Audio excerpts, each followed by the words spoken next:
epic!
Hello, everyone.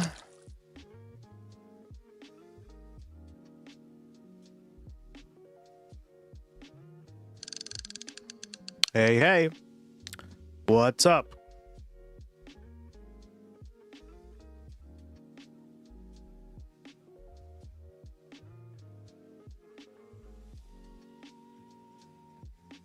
Product still in? Yeah.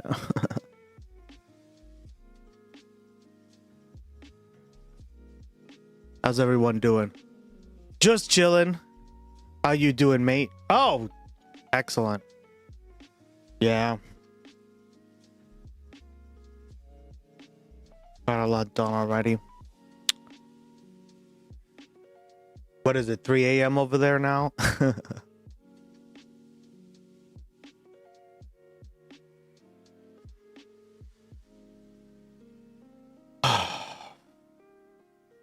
Almost 5. Damn. So you're 14 hours ahead. Damn. It's like you're stuck in another time period. Australia's permanently in another time dilation device or something. Australia. Oh, man. All right.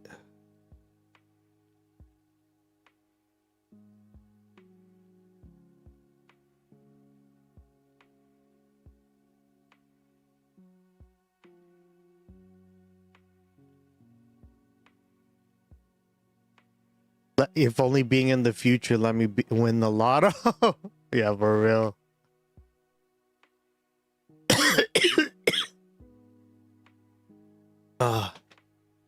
For real.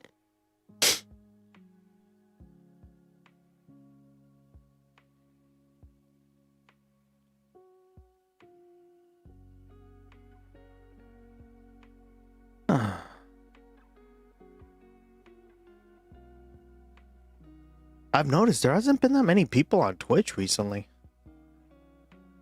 It must be because it's summertime.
Not ready, but I think we're gonna start with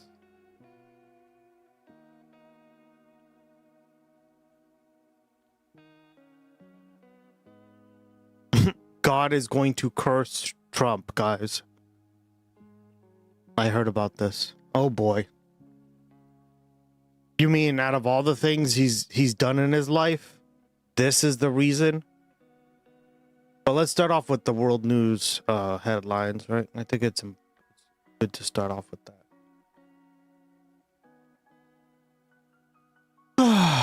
All right. Good transition to the freakout in Israel, because obviously, as you pointed out, Israel and Lebanon still the primary area in which this whole thing could fall apart, and could fall apart very quickly. I actually want to start with Gustx here, Bezalel Smotrich, coming out and expressing his concerns about the deal. He says the agreement with Iran is bad for Israel and for the entire free world, period. The joint campaign had many achievements in weakening Iran. They will not go to waste. We will have to continue the campaign to topple the regime ourselves, and in creative ways, and ensure that Iran will never have nuclear weapons. None of the candidates who see themselves as fit for the premiership would withstand even 10% of the pressure currently being applied to the Israeli government, especially to the one at its head. In Lebanon, we will be tested. This is our war, our fighters, and the immediate security of our northern residents. I will continue to act so that we continue to stand firm on ours and allow the IDF full freedom of action to continue pushing Hezbollah away. Jeremy, what do you make of those comments? I took particular note of the mention that they would continue to try to topple the Iranian regime in, quote, creative ways. Yeah, I mean, I think that's clear, and that's been the policy for a long time. But I think they're going to really escalate those efforts. I mean, Crystal, there's something else interesting here, which is that Iranian officials and analysts that I've been talking to, not just government officials, believe that there is going to be another war, and it's going to be between Iran and Israel.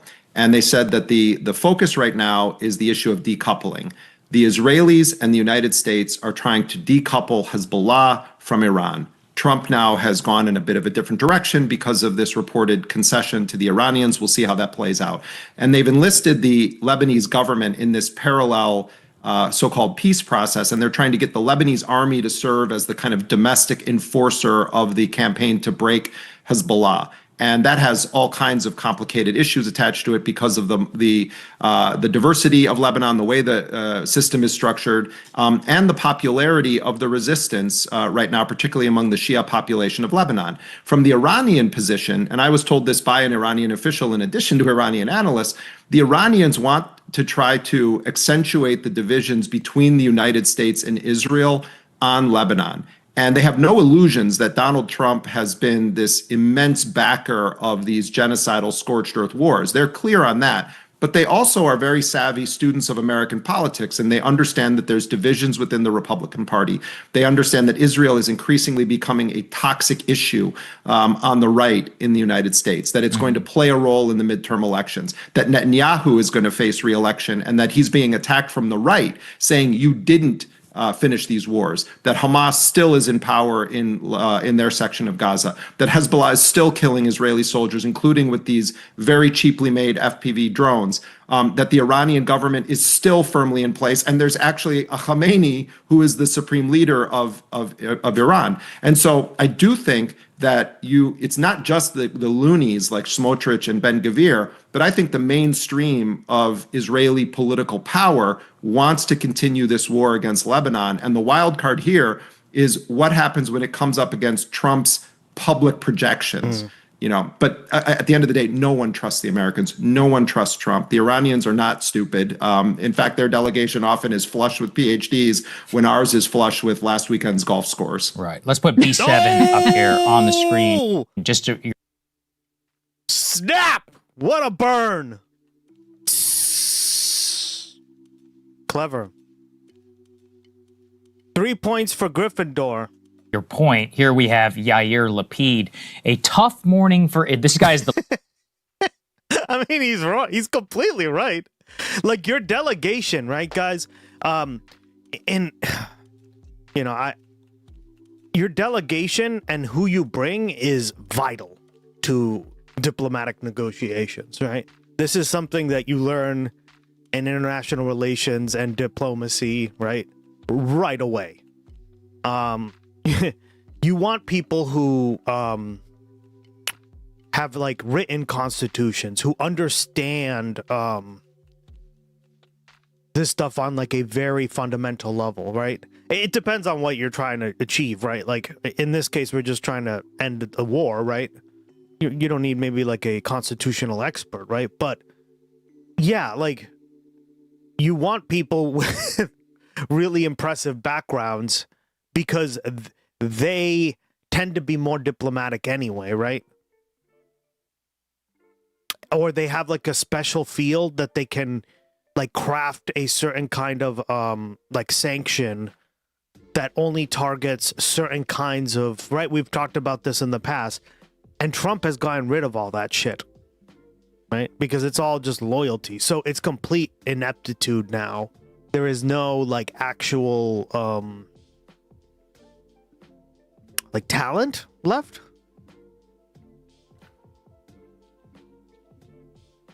It's just like how rich you are and your golf score, right? Which, I mean, there's another a douchey fucking measurement, right? Leftist, by the way, of Israel. This morning, quote unquote. Israeli citizens are waking up to an agreement between the U.S. and Iran made over Israel's head. In one signature stroke, immense military achievements secured with the courage of our pilots and the blood of our fighters has been erased, while Netanyahu stood on the sidelines, weak, ill, isolated, and powerless. He signs an agreement that funnels billions to the Ayatollah's regime, leaves the nuclear structure intact, preserves the ballistic missile threat as is, throws a lifeline to the murderous regime in Tehran.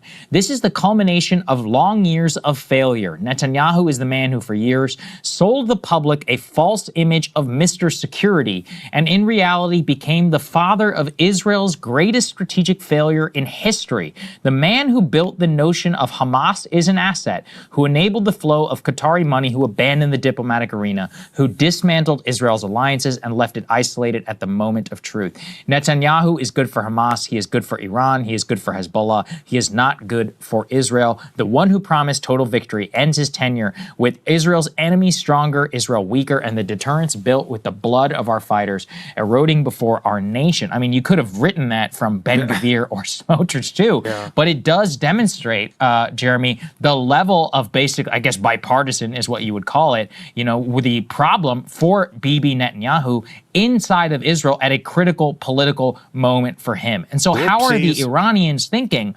They can look at Israeli politics the same way any of us can about the reality of getting 60 days without fire in Lebanon, potentially even fire on Iran. Yeah, I mean, it's and we've been talking about this on the show and elsewhere before, that it's been really clear over the past few years that it's not, as Bernie Sanders says, the extremist right-wing government of Benjamin Netanyahu. This is at the core of mainstream political life now in Israel. And in some ways, it is reminiscent of the posture of many top Democrats in the United States, where they're sort of egging Trump on, and they're sort of using the taco line that Trump always chickens out, and they're trying to sort of make it more, make Trump more aggressive, or sort of attack him from the position of you failed to achieve these objectives, and the regime is being left in power.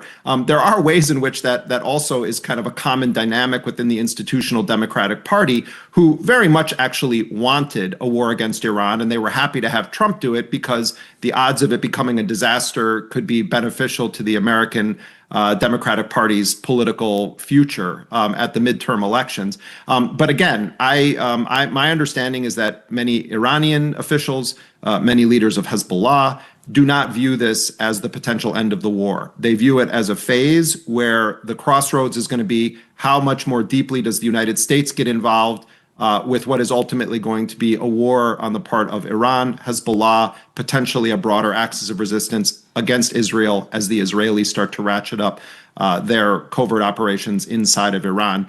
Tests are going to be all over the place in the next week or so because the Israelis clearly want to undermine this.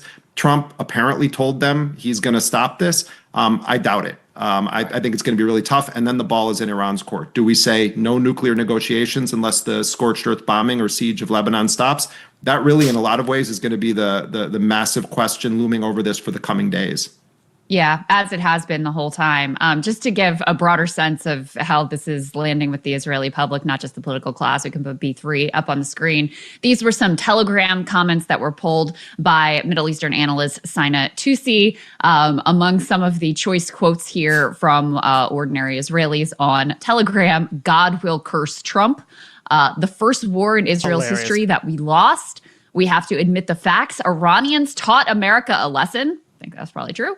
"Hopefully in 10 years, we won't be dependent on American idiots." And then to turn to the American domestic political context, because we have the world, guys. Plenty of influential pundits in our own country who seem to put the interests of Israel above virtually anything else. One of them being Mark Levin, who's been very influential with the White House. Trump has tweeted out multiple times, hey, you got to watch what this guy Mark Levin is saying because he's right on target. Let's go ahead and take a listen here to B1 and his immediate reaction last night to what we knew of the deal. And when Israel is forced to defend itself, including preemptively against Hezbollah in Lebanon, and remember, they're not at war with Lebanon. They have a peace deal with Lebanon. They've never been at war with Lebanon. And it is said to be in violation of the deal. We saw this play out earlier. providing the Iranian regime with a strategic opportunity to attack Israel, claiming it's defending its ally and that Israel violated the deal. What then? Will Israel become a pariah? And will it be admonished? Iran's counting on it, and so is Hezbollah. Hezbollah must not be in the deal. Oh, it must not, and that must be very clear. But to me, and at this stage, it's not very clear, despite some of the language that's been put out in anonymous briefings of certain media by administration officials. Let's also put Lindsey Graham up on the screen because I thought his response was also very interesting. You know, in the American political context, Jeremy, mostly I've seen the neocons sort of reluctant to directly really criticize Trump, especially since the American side has not released all of the details of the deal from their perspective. So in any case, Lindsey Graham here says, I'm pleased to hear the memorandum of understanding with Iran to allow the Strait of Hormuz to open has been agreed to. I'll be watching closely the ensuing negotiations regarding Iran's nuclear program and other matters. I'm somewhat concerned that Iran's view of the agreement seems different than what the American negotiating team is claiming. Under our law, any nuclear deal with Iran will be sent to Congress for review and a vote. So Congress didn't get a say on going to war, but apparently peace Congress has to approve. I look forward to reviewing the final product, and I believe it is imperative that the architect of the deal, Vice President Vance, and his negotiating partners be part of the process in presenting the final deal to Congress. Congratulations to all in getting us to this point. Time will tell. That piece about J.D. Vance to me is very significant because it seems like it's Lindsey Graham trying to position himself to be very critical of the deal without having to criticize Trump directly. He can blame, J.D. Vance, the negotiating team. They screwed this whole thing up. If it was Trump at that negotiating table, man, we had an art of the deal and regime change and all the things that we all would have, that, you know, he personally would have wanted. Yeah, I think that's a good point. I think, you know, we're looking also at 2028 messaging here, and clearly Lindsey Graham doesn't want J.D. Vance to be the nominee, at least at this point, or the successor to Trump and the MAGA movement.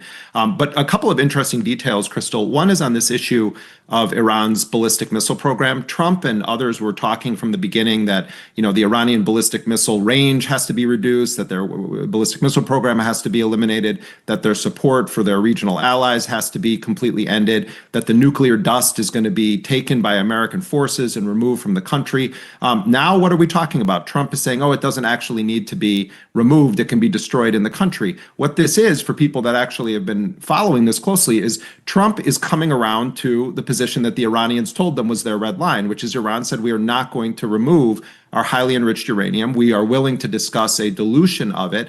You know, the Iranians also told me they were willing to put on the table a 10-year moratorium on enriching above 3.6%, that they were willing to dilute any of their enriched uranium that's above 20% back down to civilian levels. They said that they were coming in with a flexibility. It was Trump that laid out all of these things. The regime is going to be overthrown. The people are going to rise up, get rid of all their ballistic missiles.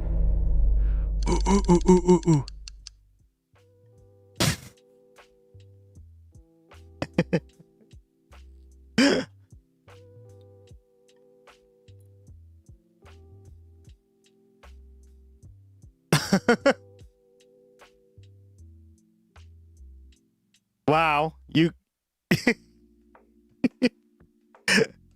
you didn't do the rest. I'll replay it for you. I don't know why. Sometimes it just, right, it doesn't. That's part of the fun, that it's random as shit in terms of how it does it. Okay. It just like didn't do the rest. It was so funny. All right. Try it out. I'll redo it here.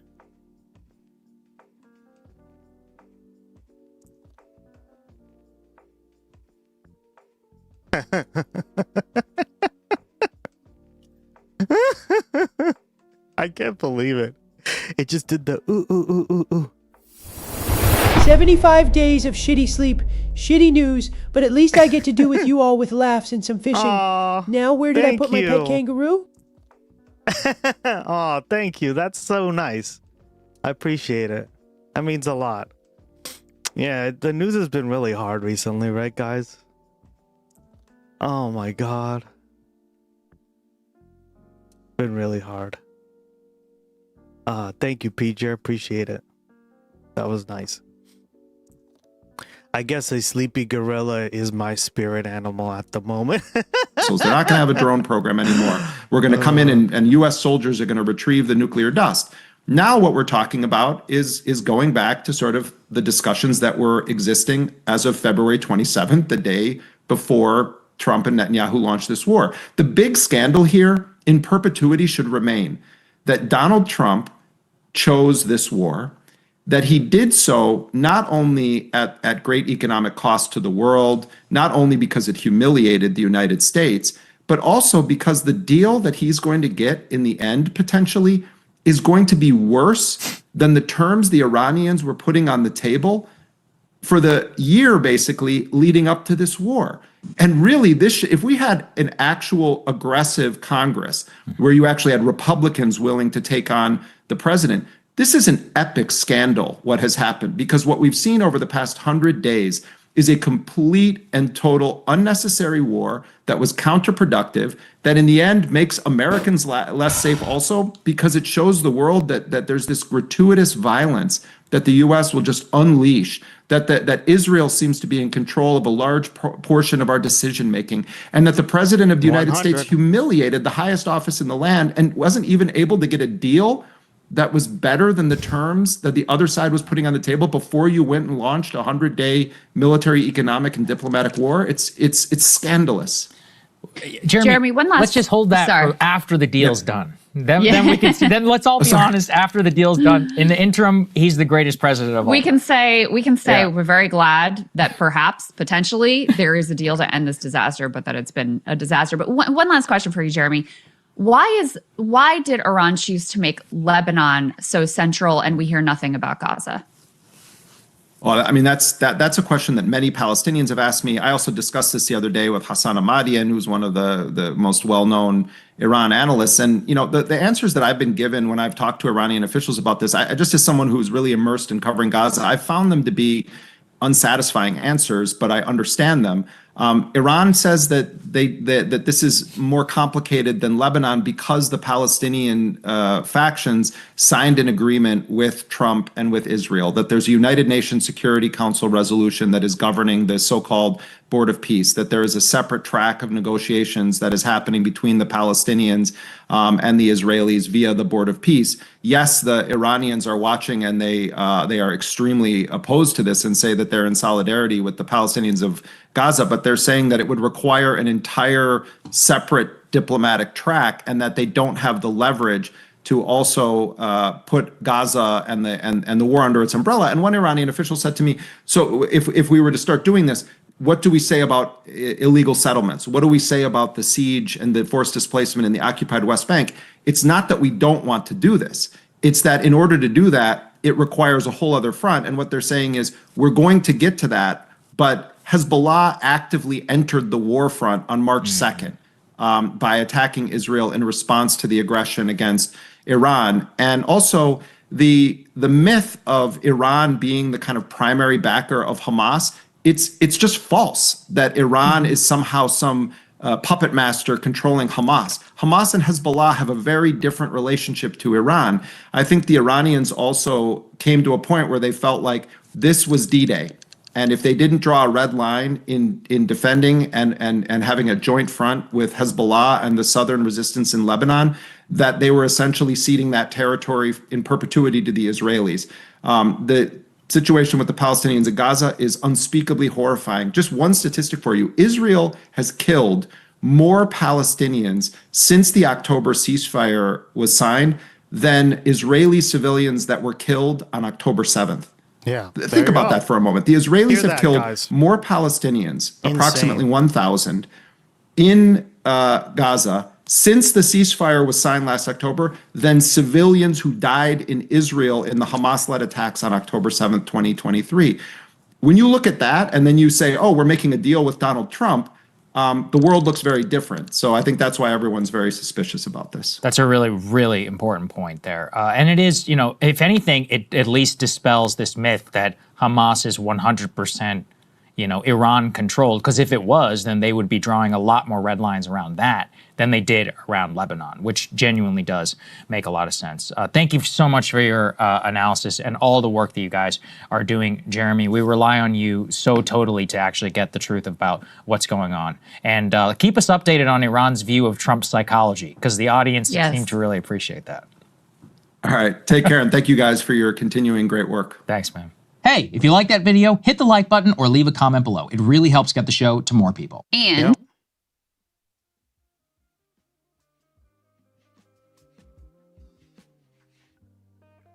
for more on the entire AI landscape, including his views on Anthropic and the new SpaceX IPO, Elon Musk becoming the world's first trillionaire, we're very fortunate to have joining us this morning Ed Zittrone. He's a fantastic journalist, has been sounding the alarm about what he sees as a massive AI bubble, and is host of the Better Offline podcast. Welcome to the show, Ed. Great to have you. Good to see you, man. Thanks for having me.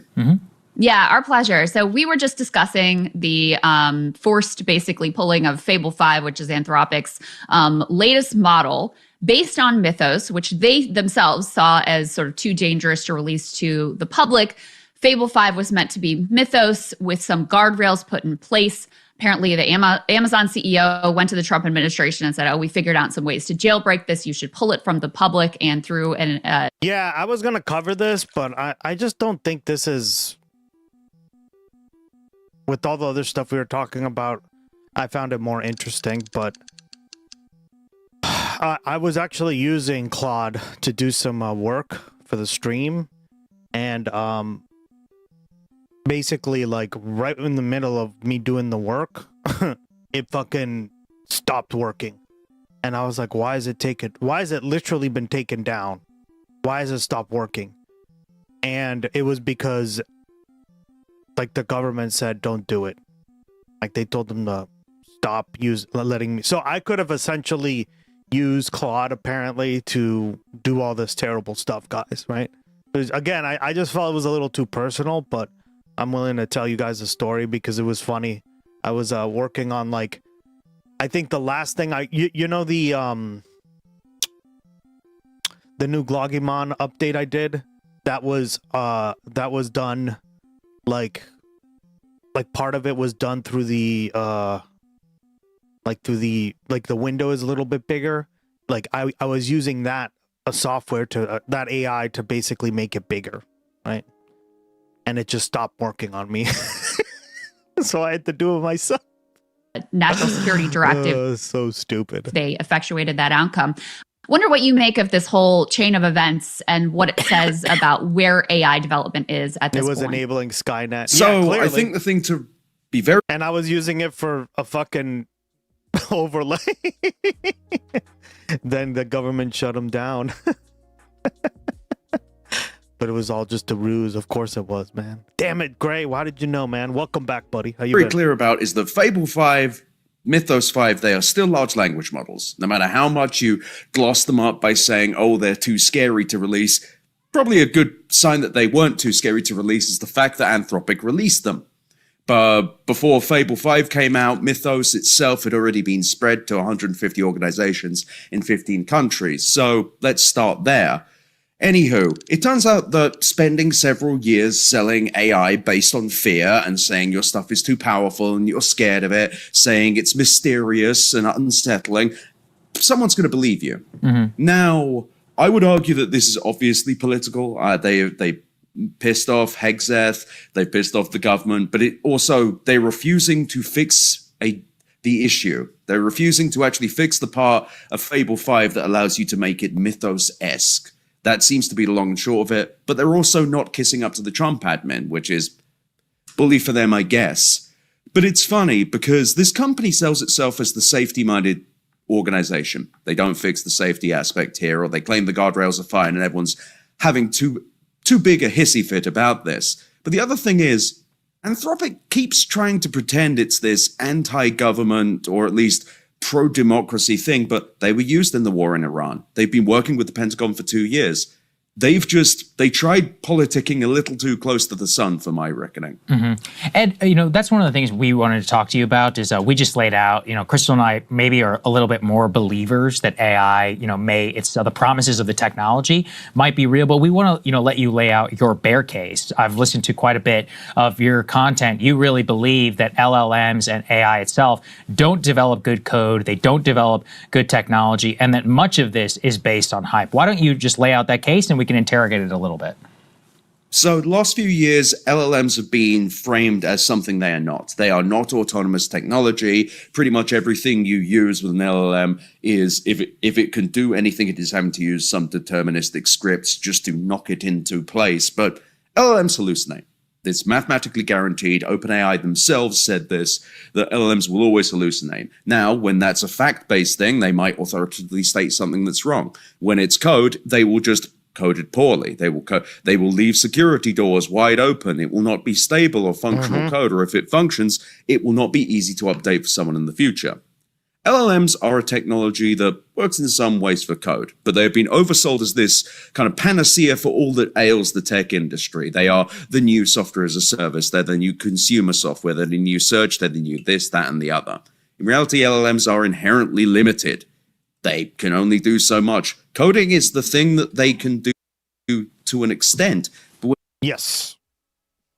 Right. Especially when you don't know what you're doing, you can kind of code. They can code to an extent, but it fucks that up too all the time. So it's kind of cringe, guys. What the truth is under the hood is that these services are extremely unprofitable to run. Incredible. Exactly. I don't really see and I've said this before, right, guys? Where's the profit in AI? You can't charge it like a fucking service because it's a giant scam. First of all, you either pay $20 a month and it's a sink, right? You make no money because that $20 doesn't cover the cost of this stuff. Or you charge per use, but then literally to code a fucking window will cost $10. Right? Unless you wait 3 days and you finish it over a period of 3 days because it cools down, right? It's crazy, guys. I just don't see it as a profit venture at all, right? There's not any way to make any real profit off of it, except maybe putting ads and stuff into it, but then you're just ruining the experience, right? And then secondly, what are you also going to be doing? You're just going to be introducing people who are going to ad block it, right? I know that's what they want to do or they've tested doing already, but how profitable is that going to be, right?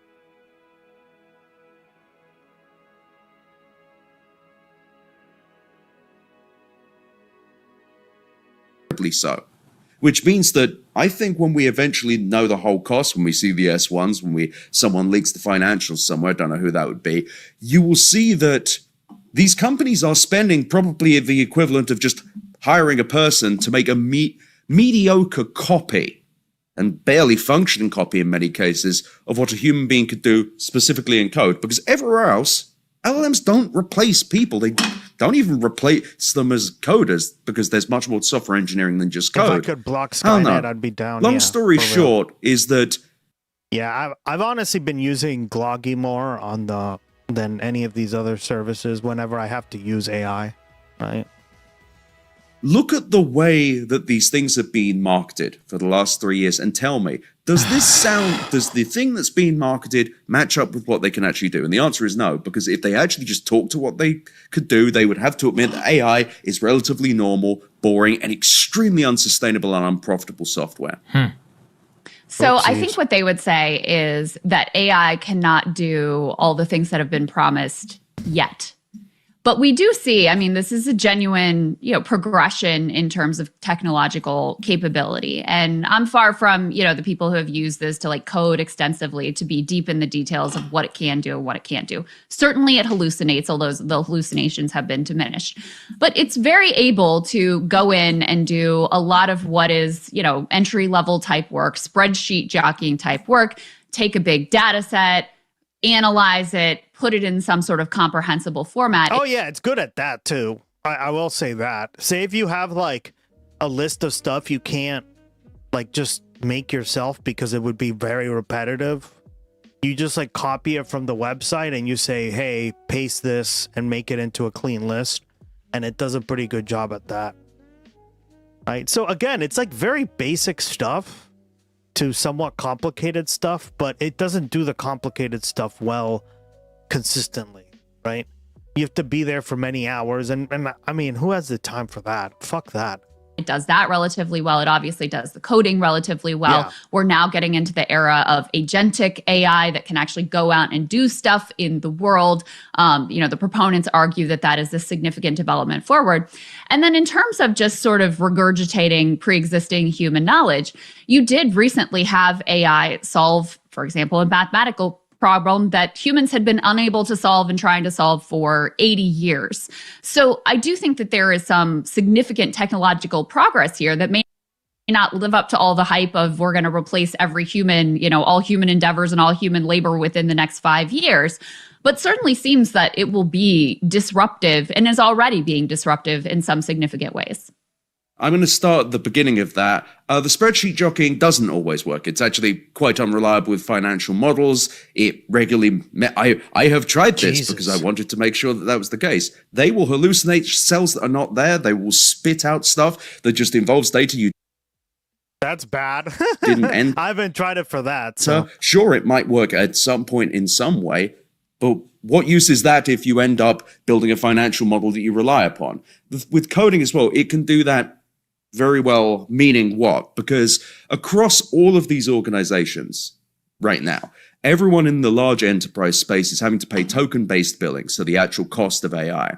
And so with all of those AI services written by LLM code, all this time, no one has been able to actually measure whether that's good or not, whether that's, I don't know, actually resulting in better software shipping. The COO of Uber, Andrew McDonald, said that it was getting harder to justify the costs because of the actual outputs not resulting in better software, faster shipped software, and so on and so forth.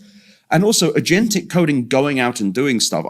This is not an attack. I'm just saying, what does that actually mean? What do they go out and do? Because while there might be some software engineering tasks that they might be able to do, and that is a load-bearing might there, that hallucination within that process would break a lot of things. And also code written without intention is increasingly harder to work on as organizations work on this. Now, these big jumps, the Erdos problem you're discussing as well, I'm not super read up on mathematics. I can do them myself, but my general sense there is no one has been able to explain why that is a big breakthrough or indeed what the outcome is from that, which is the larger problem of LLMs. The very benchmarks these things are trained on are specifically made for LLMs because LLMs can't really do human stuff. They can't do jobs. So we have to, like a gifted child, coddle them and find a way to measure them that matches their skill set. The thing is, 3 years in, we still can't measure the ROI of our AI. We still can't point and say, wow, it's done all this stuff, and the outcome is this. So again, people are saying, oh, it's dark outputs. Oh, there are other measurements we can use. Why? And it's because, like our society at the moment, we must coddle the mediocre and the expensive to prey at the foot of capitalism. Yeah, and so let me ask you. Sorry, go ahead, Chris. I just want to ask you on the financial piece of this, because I just interviewed another journalist who has a different view of this, of the economic aspect, Garrison Lovely, last week. And his contention is that each individual model, if taken on its own, is profitable. That the revenue of, for example, OpenAI and Anthropic has skyrocketed in a very short period of time. Now, they are not net profitable because of the amount of money that they plow into training new models, and that when you take that into account, that they are not profitable. But if you just look at any individual model to run and the user base they've been able to acquire, that they actually are quite profitable and do have an economic business model that makes sense, at least in the near term. So what is your response to that view? That if my grandmother had wheels, she'd be a bicycle. Yeah, if you remove the costs, they're profitable. That's not generally how businesses work. Also, well, removing the cost of training the next model is the idea here. So if you're just stopped at the existing model and had the user base you have, that they would actually be profitable today. But it's that investment in the research for the future that leads to that picture that you're presenting. So let's start at the beginning, which is, no, I actually don't think they're profitable when you remove training.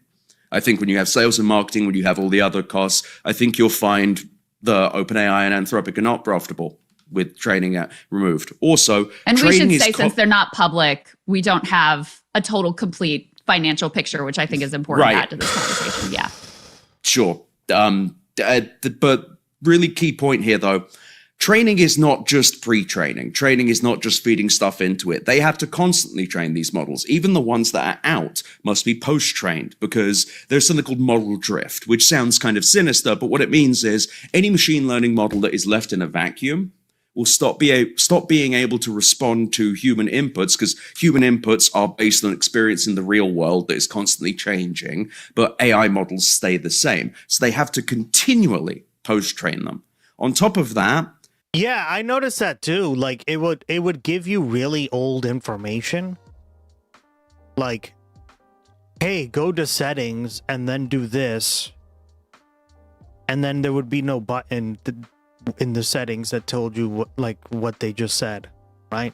Because the updated version would be like, oh, we moved it to this location in settings. So it's no longer there anymore. So then you're like, what? I've never used this. It just becomes more confusing, right? It's just so wrong. And that's why they need to retrain it. Or if you know what you're doing, you can tell it like, hey, that's not true. And then you spend like an hour fucking fighting it. It's so dumb, guys. All right, let's see what this is. Discord. By the way, guys, if you have Kick, we're streaming on Kick now. Apparently, there's a left-wing community over there. It's being built up little by little. Come join me on Kick. Yeah.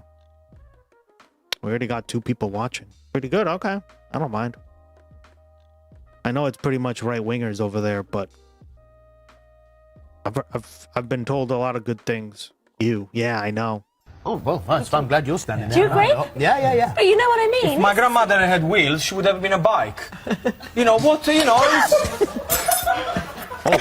what the hell is, you know, it doesn't make any sense what you said. It's a different recipe. It's got nothing to do with macaroni cheese. Bicycle. You know, what? How random is what... He doesn't get it. Please, anybody help me here in the kitchen? Oh, my God, he choked. Oh man! Stop it. My name is over. All right, well,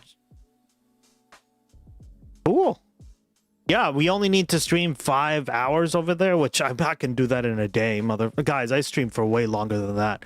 So apparently, I only need to stream for 5 hours to unlock subscriptions over there. I'll probably integrate the chats. That way, you know, in case any account gets banned, you guys can watch on multiple different devices, on multiple different streaming services, right? We're on Streamplace now, which is Blue Sky, essentially. We're on, obviously, YouTube. that one's already been banned before, so see what I mean? Obviously Twitch, right? Kick. So yeah, we're on 4 different services now. Pick your poison. Kick Chat isn't better than Twitch, but it's still better than YouTube. Thanks. I don't know a lot about Twitch. Or sorry, Kick. But people were like, yeah, no, there are a lot of left wingers. It's just we keep to ourselves. And I was like, okay, I'll give it a shot then. Why not? I just thought it was all right wingers, and yeah, I don't know. How Tom flies. Stop the stream? Theteri just resubbed for 12 at tier 1 for a total 13 months. They are on a 13-month sub streak. My, how time flies when you're having fun. God. Yeah, for real, dog. Thank you for the tier 1 subscribe again, man. 13 months. Damn.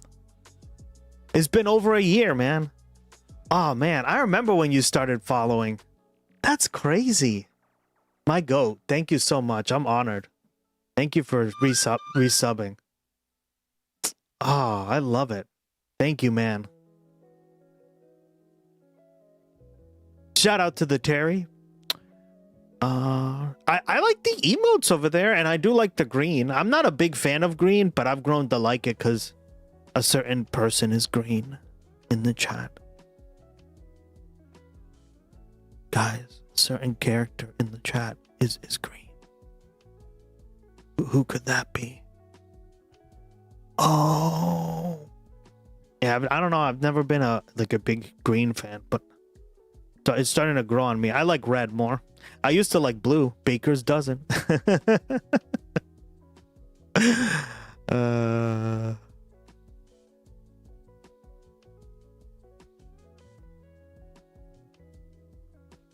God, that reminds me of that really old skit from SNL. Remember that? I watched it on somebody's stream, and it was brought back.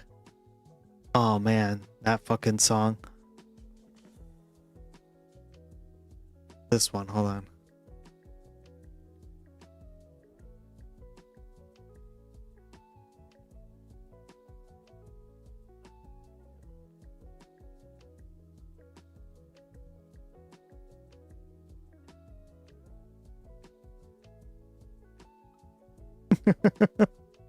Thanks, Ducky.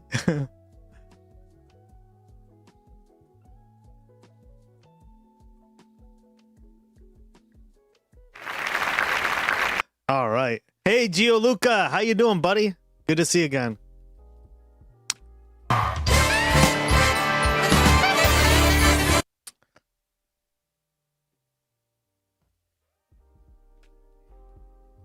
right. There you are, buddy. Over on Twitch or on Kick.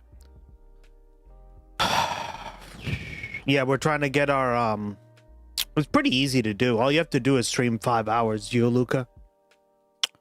I'm going to link the chats, so if you wanna be over there and chat with Twitch, you can do that as well. But that might take a little longer. So it's gonna just be you alone. Well, there's 3 people over there watching already, so cool. All right.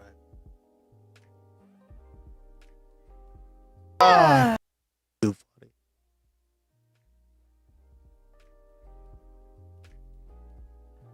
funny. Wait. Oh. Yeah, let's finish this. When they post-train them, they have to get specialized data, which it also has a cost. So you're actually continually updating these models. You can't just stop training, because if you do that, yeah, well, and this is where the capitalism model just falls apart, right? How are you making money off of this? You're not. We all know you're not. And this is why this system's unsustainable, guys, right? Because a lot of things in life are not about making money.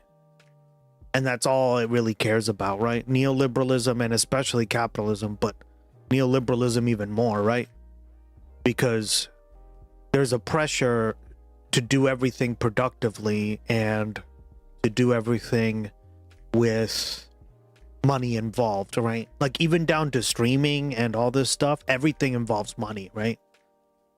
Like you're not successful unless you make money. You're not, and we just can't keep that up. And I think AI is a perfect example of there's really no financial model that would work for AI. You'd have to make the electricity so cheap and the water usage so cheap that maybe you could get away with that, but it's clearly not happening anytime soon, right? We don't have anything close to like a mini sun that can produce unlimited energy. Or seemingly unlimited, right? In these models, you can't just stop training, because if you do that, well, everyone will go to the one that isn't. It's kind of Red Queen's race here. Everyone must keep training to keep up with each other so they can all do basically the same thing.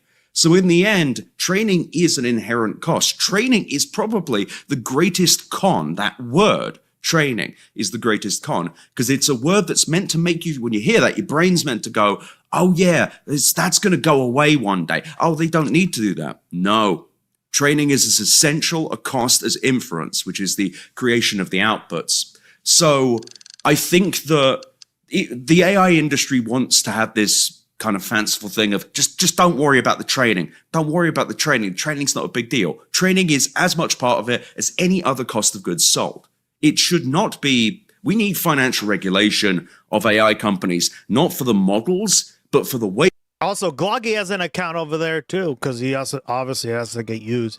And I wanted to take the name because somebody's going to take it, I guarantee you. On Twitch, he's taken, which sucks. Refer to their businesses. And I think when these S1... I don't know who's called Gloggy, but somebody is. I looked it up and I was like, it was some random channel. ...come out, people are going to realize I'm right here. But also, very simple point, when does training stop exactly? When does that stop happening? Because until it does, until they can say with clarity, we're done training for a bit, training costs are coming down. It actually creates a sink for other resources, so other resources become rare, so it charges more for them. Exactly. Yeah, it actually increases scarcity, which is all for what? For a shitty service that doesn't work half the time? And I'm literally telling you it doesn't work half the time, right? Because it's actually true. Like, you have to be there, like, hammering away with the AI. Like, you got to be there for a couple hours sometimes to get exactly what you want. And it doesn't do a good job at that.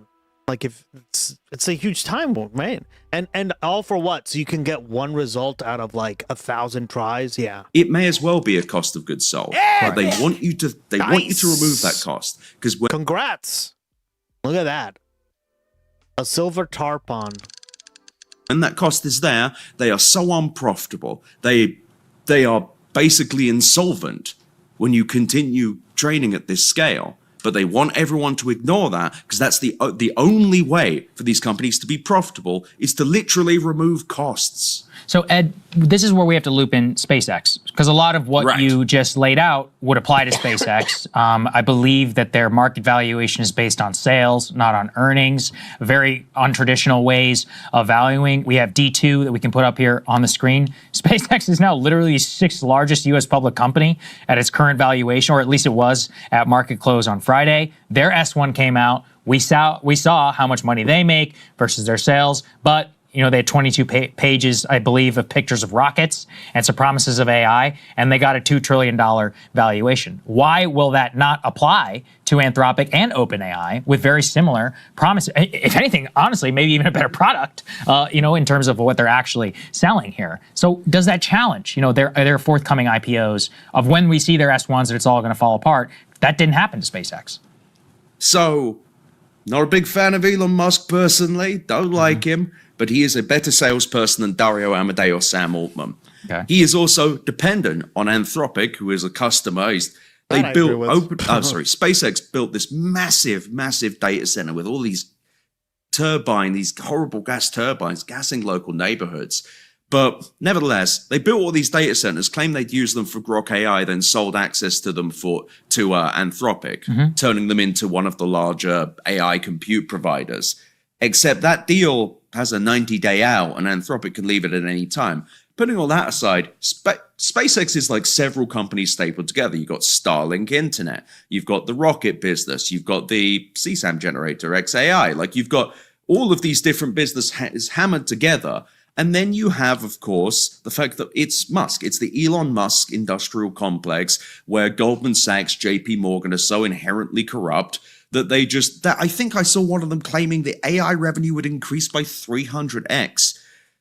Elon Musk is a better marketer than any of these companies. And on top of that, I think that SpaceX's losses are going to be much lower than anything we'll see out of OpenAI and Anthropic, because their AI business is extremely small.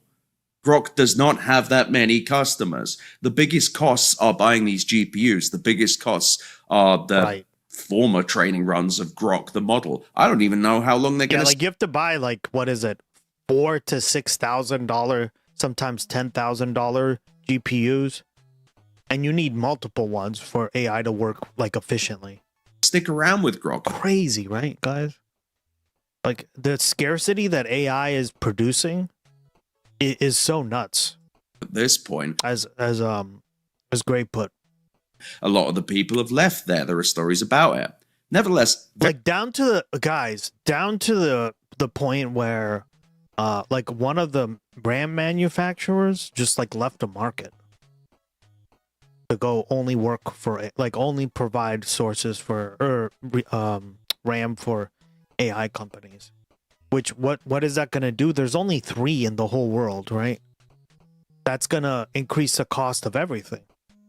So if you're a streamer, like, and you are like brand new and you want to get started, good luck. You need like a machine's going to cost like $2,000 easily, right? When you could have easily done it on much cheaper hardware before. It's going to impact businesses in general, right? It's going to impact you as like the end user. You'll probably switch out your phone less often, right? So it's just like you can think of all the ramifications, and none of them are good, right? And it just means more corporate power, more corporate control, bigger profits for companies. It's just a lose for everyone, really, except big business, right? Very different. And capitalism. Different company. Don't know if you could say better or worse. We don't have the S1s yet. But I will say that it's going to be a very different story for Anthropic and OpenAI, especially given this story around the export controls. So the other thing Elon has going for him is, you mentioned the Elon industrial complex, is how tightly tied in he is with the government, and especially this government. I mean, SpaceX relies on government contracts. He obviously put $250 million into Trump's reelection campaign. They had a falling out, but they're back together now. Unlike Dario Amodei, who's clearly on the outs as a disfavored oligarch in the economy, Elon Musk and I think Sam Altman are both favored oligarchs. And Altman in particular seems to be betting explicitly on the idea that already his company and the gigantic bet this country has placed on AI development makes it too big to fail. And so I wonder if that also is a challenge for your theory that there's a bubble that'll crash at some point, simply because even if you're right about the underlying economics, the government will say, if we allow this all to come crashing down, like this is all we've got. The rest of the economy doesn't look so great. This is where we've plowed all this cash, some of our own fortunes and net worth are tied up in this thing. We got to keep it going no matter what. And then you throw on top of that the geopolitical considerations of, oh my God, we got to keep up with China. And it does create a reality where they are too big to fail and will be propped up and bailed out no matter what, even if you're... Like this is, and like the adversarial nature to China is just so cringe, right? The rest of your economic analysis for profit. Yeah, exactly. This is correct. Okay. Like, and there's no point, even if they were considered an adversary in that sense, right? There's no point because they're already like going behind these governments' backs and importing GPUs, right? So they're not too big to fail. Too big to fail refers to a vastly different system. After the great financial crisis, people... Correct. I don't think they're too big to fail. Oh, it was the government bailouts that actually kept things together. No, it wasn't. It was the repo window. It was the fact that the government basically sat there with a fire hose of cash and put it into the mouths of all the finance companies, of the Goldman Sachs and the banks of the world. Looked like hundreds of billions of dollars. Like, I think trillions of dollars just got funneled straight into the banks. Even if, and I don't think this would happen, OpenAI somehow got bailed out. OpenAI is on course to burn tens of billions of dollars a year. This is already reported. Anthropic think they're probably going to be in a similar situation. Let's say you actually bailed out these companies. That won't change the fact that we need $400-500 billion within the next, I think by 2030, worth of AI compute revenue. So people renting GPUs. We need NVIDIA to keep selling. Well, they claim that they're going to sell $1 trillion worth of GPUs by the end of 2027. We need those data centers to keep being built. We need all of this stuff to keep happening, whether or not OpenAI and Anthropic exist, whether or not they continue to exist, whether or not they keep alive. We need way more AI compute revenue to keep the markets going. Put aside anything I feel about OpenAI and Anthropic, the markets themselves are based on the fact that NVIDIA always sells more GPUs, that Marvel sells more memory, SanDisk sells more storage, the SK Hynix and Samsung continue selling RAM.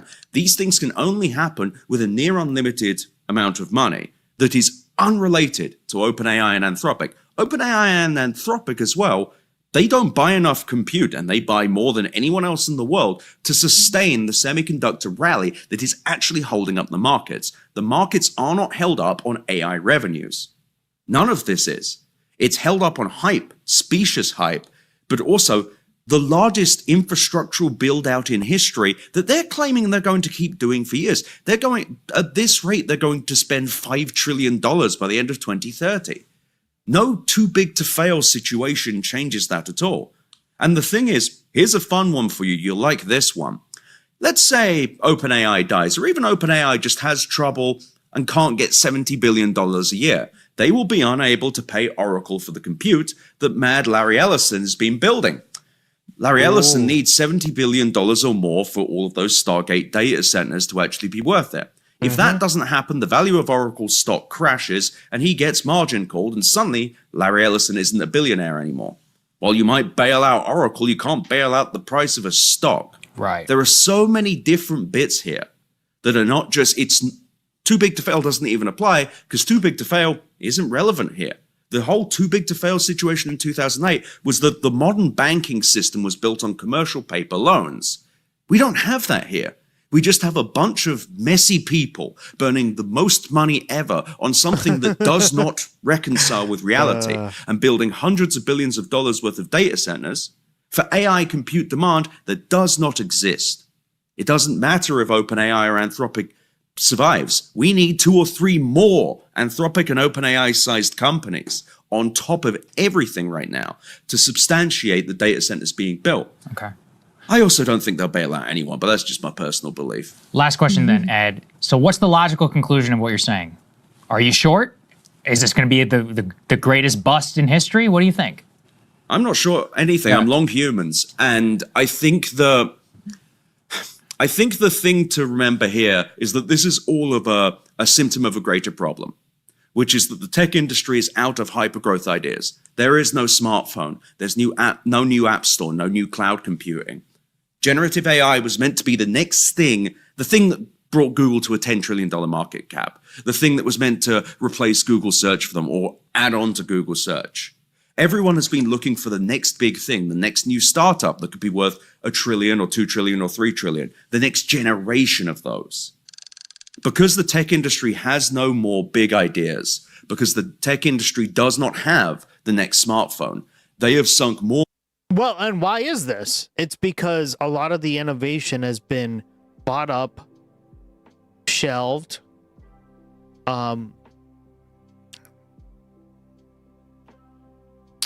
everything is done through this for-profit lens. And again, a lot of tech can't be done this way, right? A lot of tech is just meant to help people, like, do things more efficiently.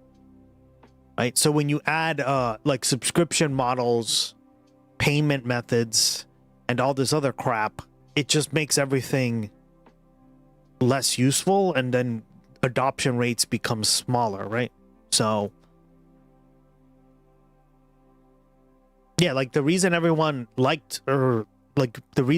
adopted cell phones around the world is because essentially all the cell phone really is, guys, is a mini PC, right? A mini computer. That's all it is.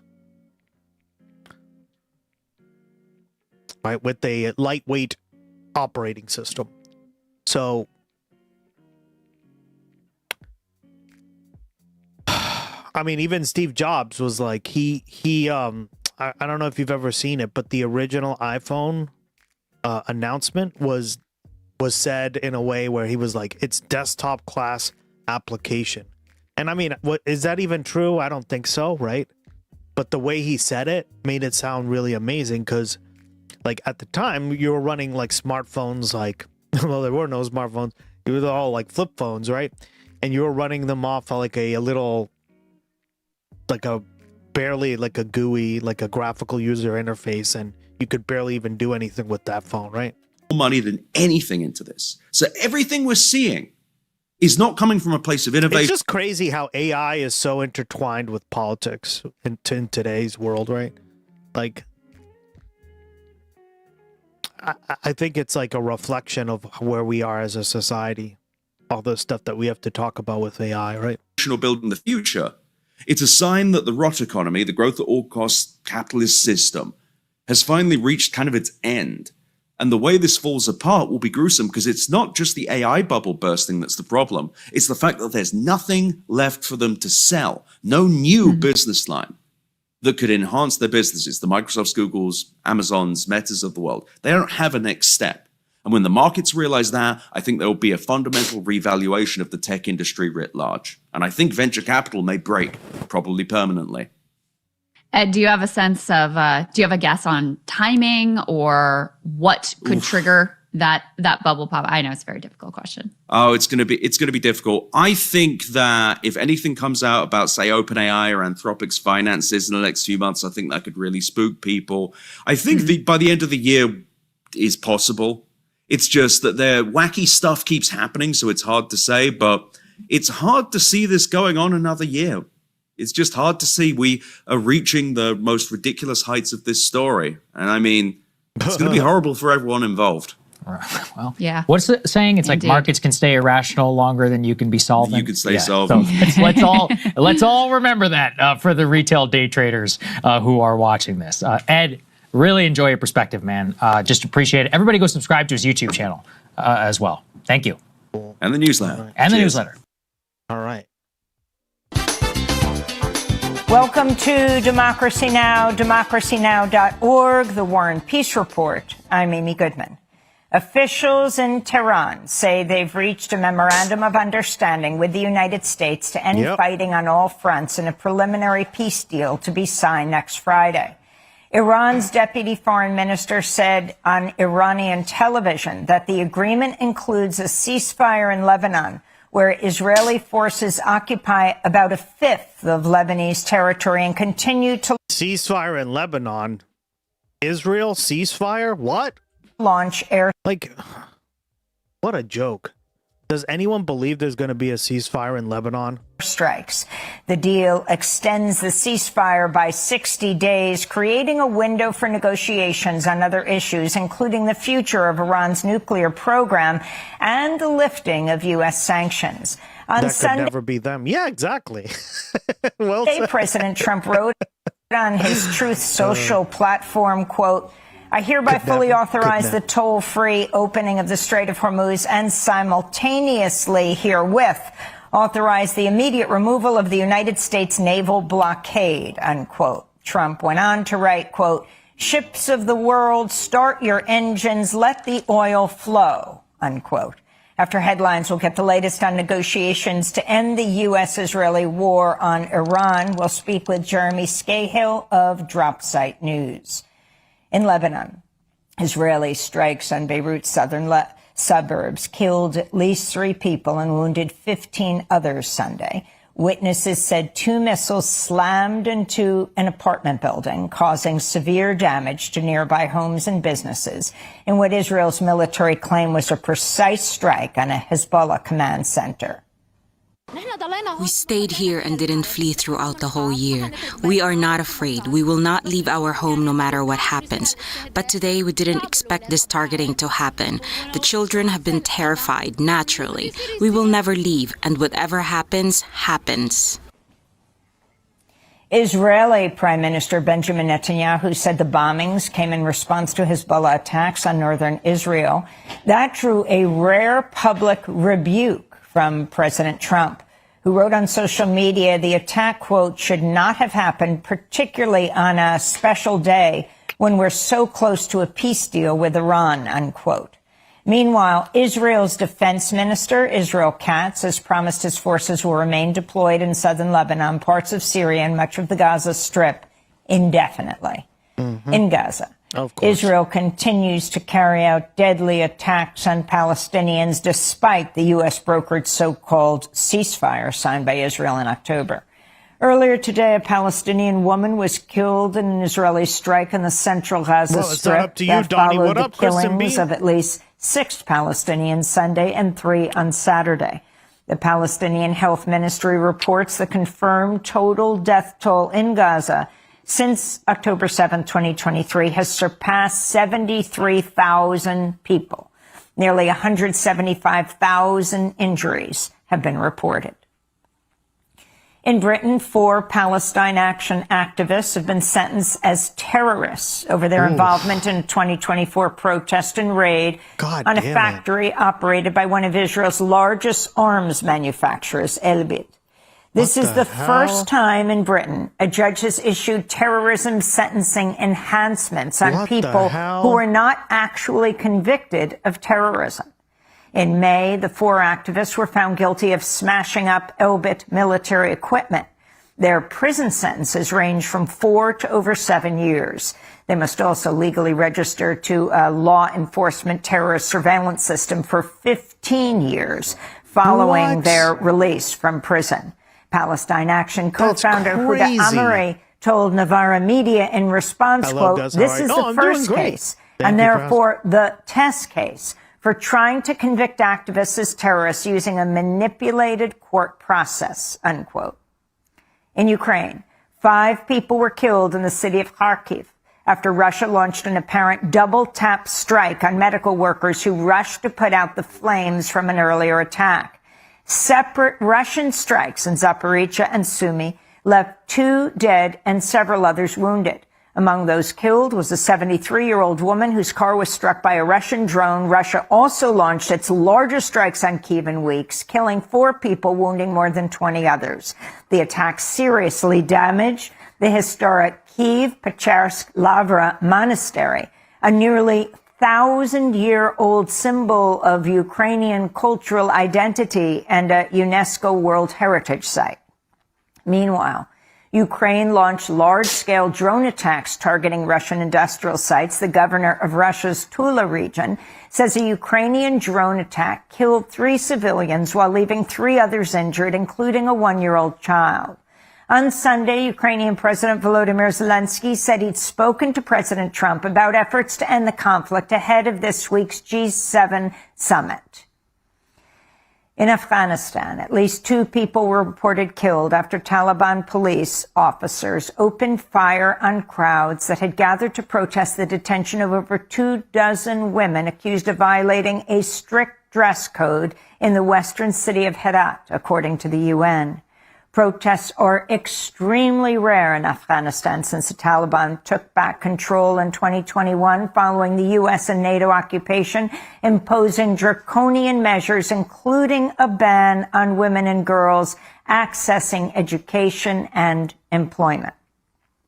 In related news, dozens of U.S. Congress members, including at least 3 Republicans, are urging the Trump administration to halt its plan to deport hundreds of Afghan refugees who assisted U.S. forces during solo RTP raid, the invasion of Afghanistan to the Democratic Republic of Congo, or a third country they have no ties to.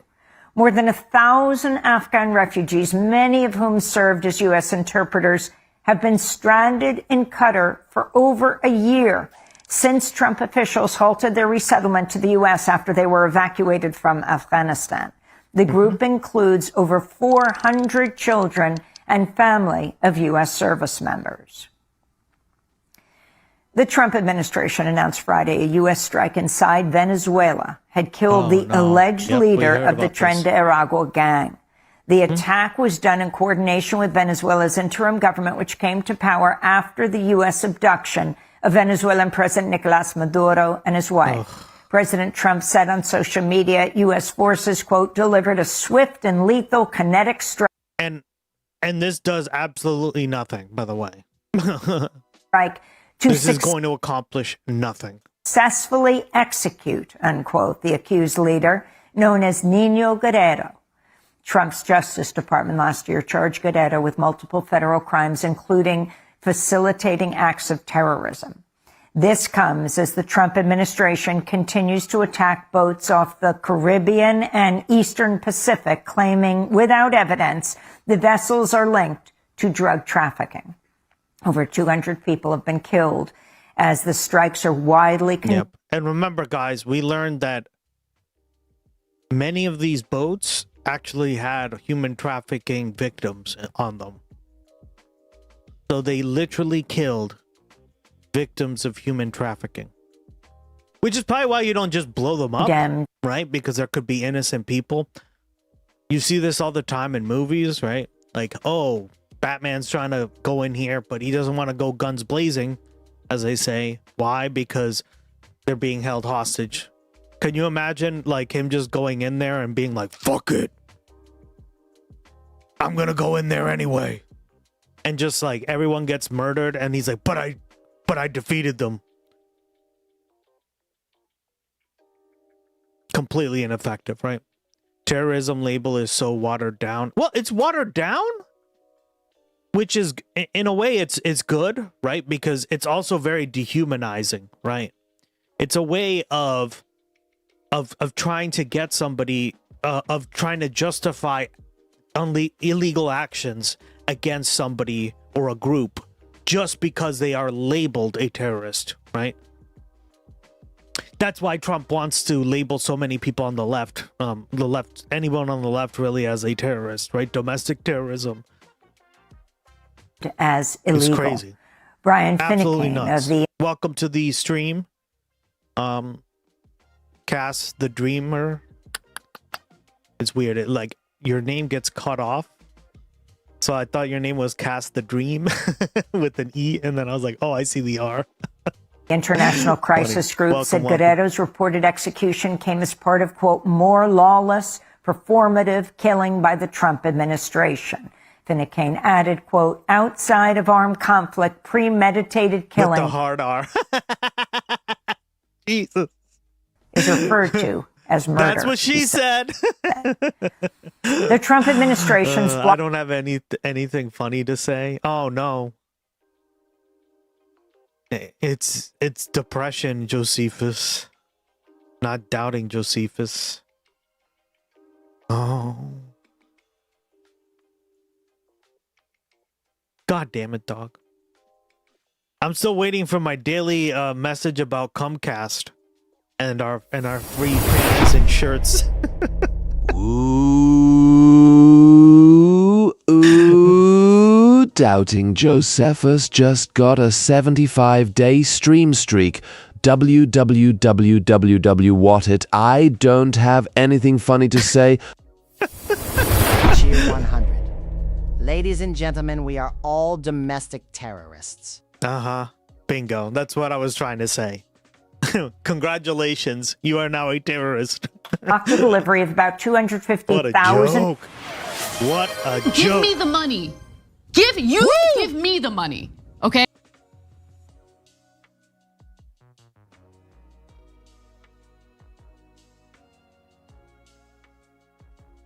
We'll let Gloggy say it.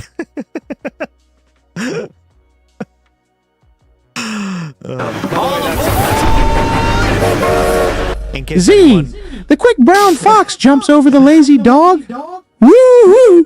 Raina SG just dropped a tier 1 gifty sub bomb. Everyone take cover. Thank you, Raina, for the gifty sub. Aren't we all Antifa too? Yes, we're all Antifa as well. Chuga chuga chuga chuga chuga chuo chuo. We got a hype train chat thanks to Raina SG. Up? It ending at 6/15/2026, 8:21 9 p.m. So let's keep it going. Now's a perfect time for that emote, Patricia.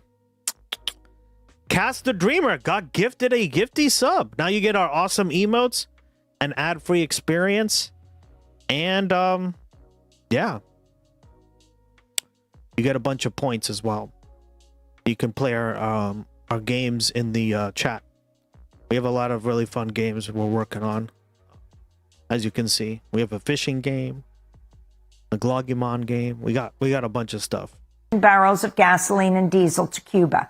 This follows an agreement between there we go. Cuban officials and a Florida-based company to supply the fuel to Cuba's private sector and humanitarian and religious organizations. Vanguard Energy had signed a contract to lease facilities owned by the Cuban government to store the fuel.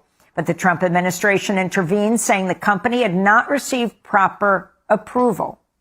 The shipment was seen as a temporary lifeline for Cuba as the U.S. enforces a near-total blockade on fuel that's compounded to already catastrophic humanitarian and energy crises after decades of U.S. sanctions on Cuba. In Albania, thousands of people took to the streets of the capital, Tirana, over the weekend as anti-government protests opposing the development of a massive resort linked to President Trump's son-in-law, Jared Kushner, entered a third week. The multi-billion-dollar project would turn an abandoned Soviet weapons base known as Sazan into a luxury island resort. Protesters Sunday chanted revolution.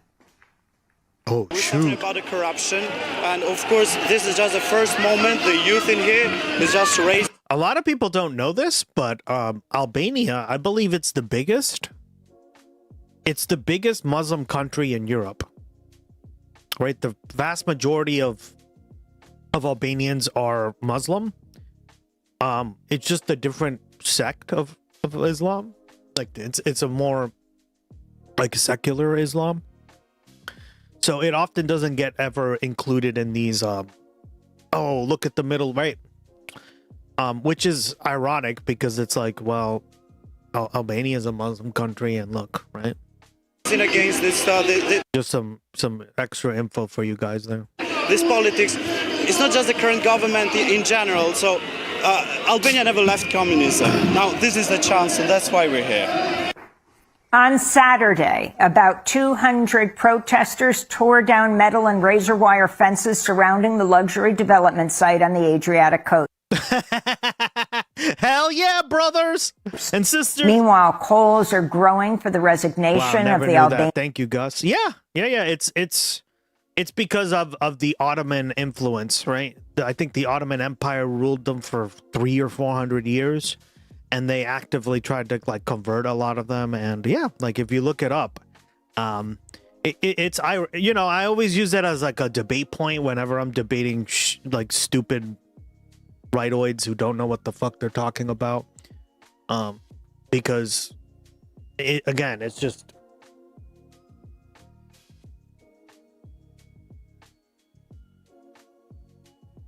over 50% are Islamic, only 16% are Christian, and obviously like a lot of people, there's actually more irreligious people who are like just not even practicing religion, or who don't even declare almost, right? So like it's funny how like Christianity in itself is like the third least popular religion there. If you don't count the non-believers anyway, right? Or if you count them. Trump doesn't love his children. No, he really doesn't. So again, it's just, it looks very different, right? Because and this is why we talk about these issues, guys. It's not it's not a religious problem, right? Like whenever like conservatives bring up, hey, why is the Middle East so like, why do they hate women and all this stuff, right? Or why is Islam hate women? It's like, well, Albania treats women far more similar to the West than, I'm not gonna say like equal, but they treat women much more like the West than any of these other examples you just gave, and they're a Muslim country. Excuse me? Right? But the problem with that is, what they're really not telling you there is, it's not about religion per se, it's about left versus right. Albania is further to the left than, say, like Iraq or Afghanistan, right? And they have you believe, well, no, they're all Muslim countries are just like, that's like a thing in their religion. And it's like, that's not true, guys, right? So again, like their arrogance and their ignorance of the world shows when they say statements like that, because like, do you not understand Albania? Do you not understand this region of the world in general has a lot of Muslims, right? This whole region of the world has a lot of Muslims to begin with, right? So again, it's just something that the more you research and the more you're prepared to like combat people on when you're debating them, you're very much easy. It's very easy to fire back, right? Because they don't have much of a. It's like a deer in headlights moment for them. Albanian Prime Minister and razor wire fences surrounding the luxury development site on the Adriatic coast. Meanwhile, calls are growing for the resignation of the Albanian Prime Minister, Edi Rama. President Trump celebrated his 80th birthday Sunday by hosting an ultimate... Because of the propaganda, most Western people believe Muslims equal terror. Well, that's what I'm saying, right? It's just like, what? And that's why I say, guys, like that label, terrorism or terrorist, is just a way to dehumanize people. It's why I don't, because terrorism has existed since the dawn of time, right? It's been around forever. It's just now we've sort of like weaponized it to be against the state, against a group of people. And that's why people are so fundamentally like, oh, against it. But again, it's just a way to like dehumanize people, right? Fighting championship event on the White House lawn. Thousands of fans gathered around a massive 600-ton metal structure known as the Claw to watch a series of 7 mixed martial arts fights, all of which ended in a knockout while Trump and his family looked on. Also attending were Trump's secretaries of state, commerce, defense, treasury, and homeland security, along with FBI Director Kash Patel and other top officials. UFC champion Sean Strickland was removed from the event by the Secret Service. The 26-year-old... Yeah, it's insane, and I think they are deleting any comments against it. Like, everyone loves it. Well, and it doesn't also, like, the problem with when you dehumanize, like, the act of terrorism in general like this, right? You're sort of, like, losing the reason why people even do it, right? Like, most people don't understand the reasons why, like, Osama bin Laden even did 9/11, right? They're just like, oh, because he hates America. That's not really true, guys, right? Like, you could argue that, maybe, but the real reason is, according to him, it was that, and again, this is a very right-wing perspective, so what are we doing debating this, right? At least, it's like literally right-wingers fighting right-wingers, right? Our government is full of right-wingers, especially at the time, and now, literally, like, Osama bin Laden is a right-winger, right? Because he said, we had U.S. bases on holy land, right? And we were told multiple times, like, that's not acceptable. But obviously we don't give a fuck because we're in a giant empire, right? So, yeah. Right now, do I think that he should have done that? Obviously not, right? But you start to understand that a lot of these things are just based off of like right versus left, right? And like that isn't going to happen in Albania because Albanians are more secular, right? Meanwhile, like in Saudi Arabia or in Afghanistan, yeah, the people there tend to be more on the right. They are more conservative, right? That's why I say, guys, all these conflicts essentially boil down to a like Overton window spectrum, right? Some countries are more on the right, some countries are more on the left, and it's not about religion per se or any of that crap, right? It's all about how far to the left or right is that spectrum on your country, right? You can't compare like Afghanistan to like, I don't know, say Norway, right? Because Norway has a very different Overton window than say Afghanistan. Or vice versa, right? You could Australia and I don't know. So like, I think that's like what really de-radicalizes you from these stupid fucking talking points is when you realize that everything is political, and what we need to do is convince more people across different countries around the world to be further on the left, right? That's essentially what we're trying to do here, right? Fighter said on social media he was... What's this? Apparently this crew has a Bible tradition. Why are you using a dirty shovel? You just got dirt into the slab, like you contaminated the slab. Was that the mesh? That was nothing, that's just wire. Right, you got your Bible. Okay, here we go. Let's get the box. Why are you putting it in your... Supposed to be reading that, not putting it in your driveway. Oh, all that mud and crap's going back in the slab. Oh, this is bad. Oh, this hurts. As a tradie, this hurts. Like you're trailing the mud and a Bible. Like a Bible's not a structural component of a slab. I've never seen that in any building standards. Is this so you mark it not to drive over that spot? Because, like, you've made that the weakest part of the slab by putting a Bible and a bunch of dirt in that area? Oh, no. You're trying to take care, buddy, but you messed up. Like, ooh, wow. The mafia buries things in concrete it doesn't want to see. Oh, look at the mud and garbage. And it's such a dry mix. He's trying to trail it. Oh, it just weakened that slab. Where the car hits too. Like, that's a really important part of the driveway. Oh. Yeah, I'm too Australian for this. Ugh, yeah, nah. Apparently this crew has a Bible tradition. Why are you using... What the hell? They buried a Bible? Oh my God. Not invited to fight and other top officials. UFC champion Sean Strickland was removed from the event by the Secret Service. The 26-year-old fighter said on social media he was not invited to fight or even to attend because he, quote, made fun of Israel and Epstein, unquote. President Trump is a close friend of UFC chief. He looked like he loved Mamdani more than his own kids. It's because he's so goddamn good looking, Cass. Duh. Executive Dana White and Trump. I'm straight as hell, and I find him attractive, right?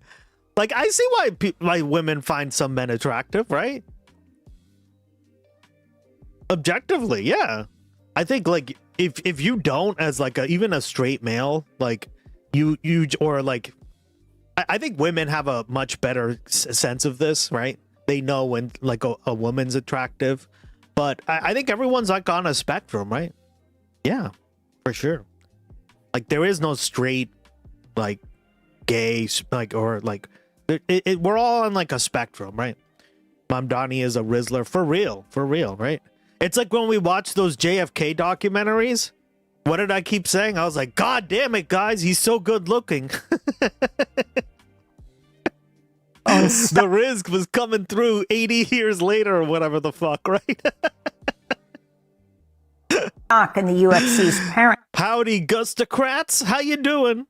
Blue Room, welcome back, buddy. Company. The UFC said some of the...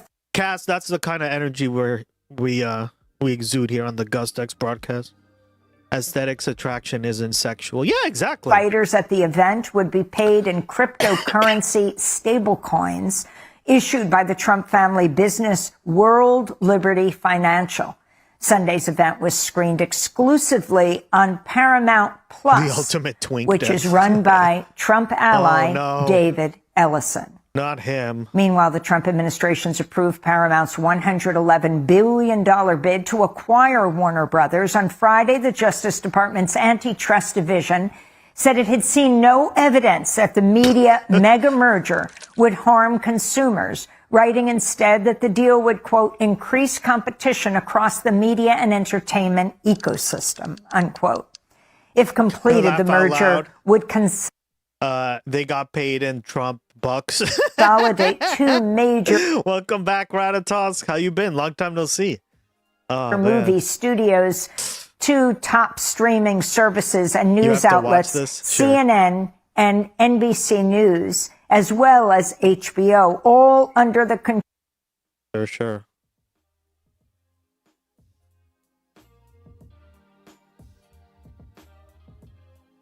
We'll watch that next. Ladies and gentlemen, it is time to... Billionaire David Ellison, a vocal supporter of President Trump. Of course.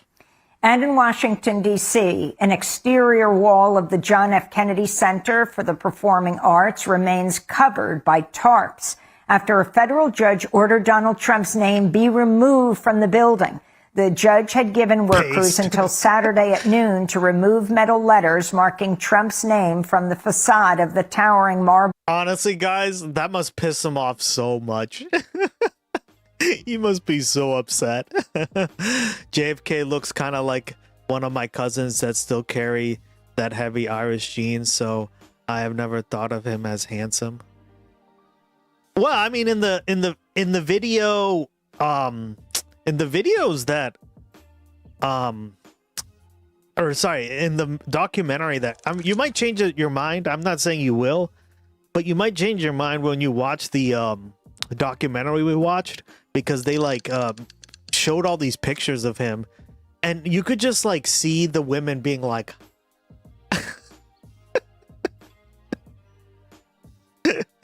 it was really funny. Oh man. Just like, I don't know, it's hard to describe Raina, right? Like, you're not gonna be it. You kind of had to be there for that documentary, because there were a lot of pictures of him that I've never seen before. So monopolies always increase competition. But yeah, if he's not your cup of tea, that's fine. The video of the guy saying "good job, dudes" when they were taking it down was amazing. He was a babe. Yeah. That was one of them, right? Building after ruling that the president's rebranding of the center to include his own name constitutes. No, and like to you know, I don't agree with this politics, but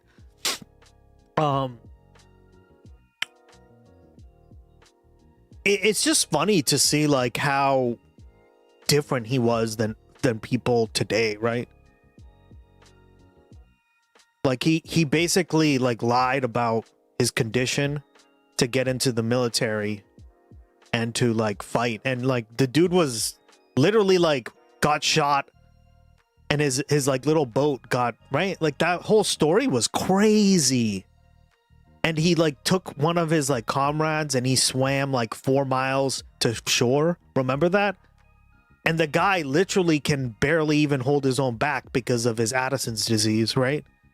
So he was literally swimming with this guy that he could have easily left behind. So again, very admirable, like in that case. Is, I don't know, like compare that to Trump, who's literally a draft dodger and President Bone Spurs, right? You're just like, huh? Did an illegal act. My grandfather loved JFK, so had a picture of him in the room until passing. Now my mom has the JFK picture. Yeah. And a correction, Paramount owns CBS, not NBC. We'll talk more about the merger later in the broadcast. I don't think this is going through because, I mean, I don't know what Javier Becerra's position is, but he better not be supporting this, right? This is clearly so like it would have to be approved by California, because like those studios are in California. So Free Press's Craig Aaron. And those are some of the headlines. Along with it getting challenged in court, right? This is Democracy Now!, democracynow.org, the War and Peace Report. I'm Amy Goodman, today reporting from Belfast, Northern Ireland. Thanks for watching Democracy Now! On YouTube. Subscribe to the channel and get a little patriotic. Ladies and gentlemen, it is time to get a little patriotic. Nice! Congrats, Patricia. Peter. This country's 250th birthday is happening in a couple of weeks. And I can't wait. Very excited. You know, honestly, it is a bummer for me, because I mentioned that I was 9 years old when the country turned 250, 200, I should say. And, you know, I went to the Freedom Train was riding around with a copy of the Constitution underneath glass. And we did all sorts of like stuff in school around it. I think like at my camp, we tried to set the record for the world's largest hot dog on July 4th or something. 200? Sam, what are you, old? Something like that. And it didn't work out, but it's the most American thing I've ever heard. That's what they told us anyway. That we were doing. You know how I feel about these things. Cringe. And like, to your point, it could be an opportunity for young kids to be engaged with the history of this country. Yes. And, you know, there was like, I remember buildings in downtown Worcester were I was around for that. Painted like with bicentennial stuff. And it was, Blue Room. There was a sense of excitement. And this time, 250 years, now I know it's not 200, so maybe it's not as big of a deal. We've got to wait for 300. But things seem to have been cheapened a little bit. It's my birthday party. Why don't you treat me better? We're going to do bare knuckle fighting on the White House lawn. Okay. Well, let's listen to Marco Rubio talk about the wonders of America, the things that you can't even anticipate about. So I have a couple reasons why that I think is very powerful. I can already feel the puking coming on, guys. Here's the first. The first is America, and the ideal behind America is the impossible. That someone tells you you can't do that, or that's never going to happen. The whole idea of America is audacious. The very idea that America, that you could have a country where founded on the principle that your rights come not from your government or from your leaders, your rights come from your creator, it was an audacious idea. Your creator. Okay, buddy. No one else believed that. This is bullshit, by the way. All governments grant you rights or protect them. If they stop doing that, you lose your rights. This is complete and total bullshit. Right? And we're seeing this like firsthand with the First Amendment. It's the government that enforces it. God damn it.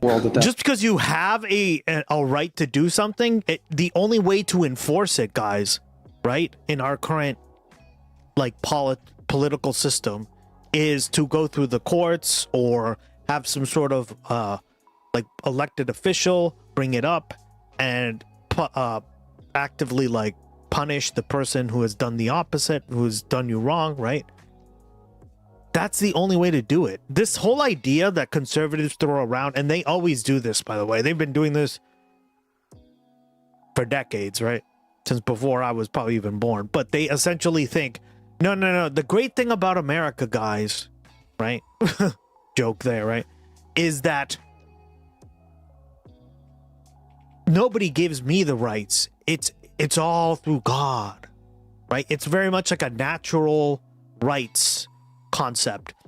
And there's a really famous Supreme Court justice called Oliver Wendell Holmes Jr., who actually is pretty famous because he's the one who wrote the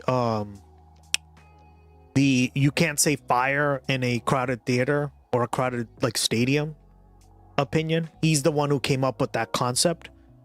And he was very famously against natural rights, right? This is what he's arguing for, that natural rights just exist because they're created by God. Right, guys? It's very much like an 18th century piece of junk that is still around in these fucking Republican circles. It's all bullshit. So when you hear Republicans say this, or like conservatives, just immediately roll your eyes, because there is no such thing as natural law. Natural law doesn't exist, motherfuckers. What? Basically, everything he says is wind projection and hypocrisy. Thank you. Well said. His parents should have stayed in Cuba. Damn right. I'm eating fuck. Don't make me throw up. Sorry, I can't help it. Did he just finish watching Bill and Ted? Yeah, so like, again, right? I listen to this, and I think a lot of people don't understand these, like the concept of natural rights versus right. But this is what he's trying to say, and I just disagree entirely.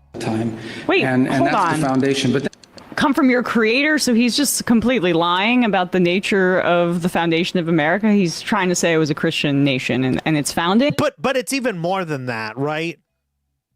Because again, guys, all government, right? This is why, to some degree, no matter how much of you have to have some sort of framework to protect people's rights, right? The minority from the majority, et cetera, right?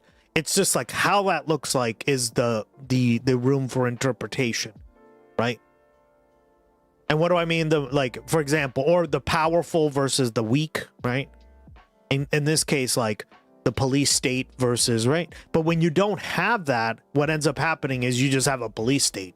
So what are we talking about? Is that what he's implying? Also, like the American Revolution, it's so boring in the reasons that we split off from Britain. It's not like 100%. This glorious thing, the no taxation without representation thing. Like a lot of it was settlers wanted to expand even further out west, and the British were like, no, and they're like, it's our right to do it. That was a big part of the reason. I'm inclined though to to just give them the benefit of the doubt and appreciate the things that were different. Our Constitution, and whatever your creator may be, or your creator could be just our like parents, science or time. No, time or whatever. The fact that you exist gives you certain inalienable rights. And that, we had a couple authors on here a couple of years ago talking about the Constitution is very much an anti-oligarchic document, which was new. Like the king was the oligarch and the dukes were the oligarchs at that time. They had all the money, they had all the political power, and this country was like an audacious, there's a lot of like settler colonialism and a lot of indigenous killing. But, if you were to disaggregate, I will agree. That was a very audacious thing. The idea that we have rights. We don't necessarily always measure up to that, but that was audacious. Let's hear what else. Time, and that's the foundation. But then beyond that, everything we've done since then as a nation, time and again. How can you achieve some of the things? We're going to put a man on the moon. When President Kennedy announced that we were going to put a man on the moon and return him safely to the earth, no one thought that was possible, and we did it. We are a nation founded on doing what no one else dared to do and no one else aspired to do. And at some level, that's what this whole company, what UFC has been. You see, mixed martial arts is not new. It's been around now for about 30 years, I would say, maybe 35, but there were no rules or structure. What the hell? Is this how you fucking justify having mixed martial arts on the White House lawn? Also, guys, essentially what he's arguing for is a theocracy. Guys, a theocracy is a new form of government, according to him. We're the only ones who did. Wait, what? What? Remember the early fights? I used to watch them back in the day, and it was you could get like a 170-pound Brazilian jiu-jitsu guy fighting a 250-pound heavyweight who was a striker. I was like, how do you put this? Just to be clear on what's going on here, because I would imagine many people listening to what we just heard are in a state of. You're comparing the moon to mixed martial arts. Actually, go fuck yourself. Yeah.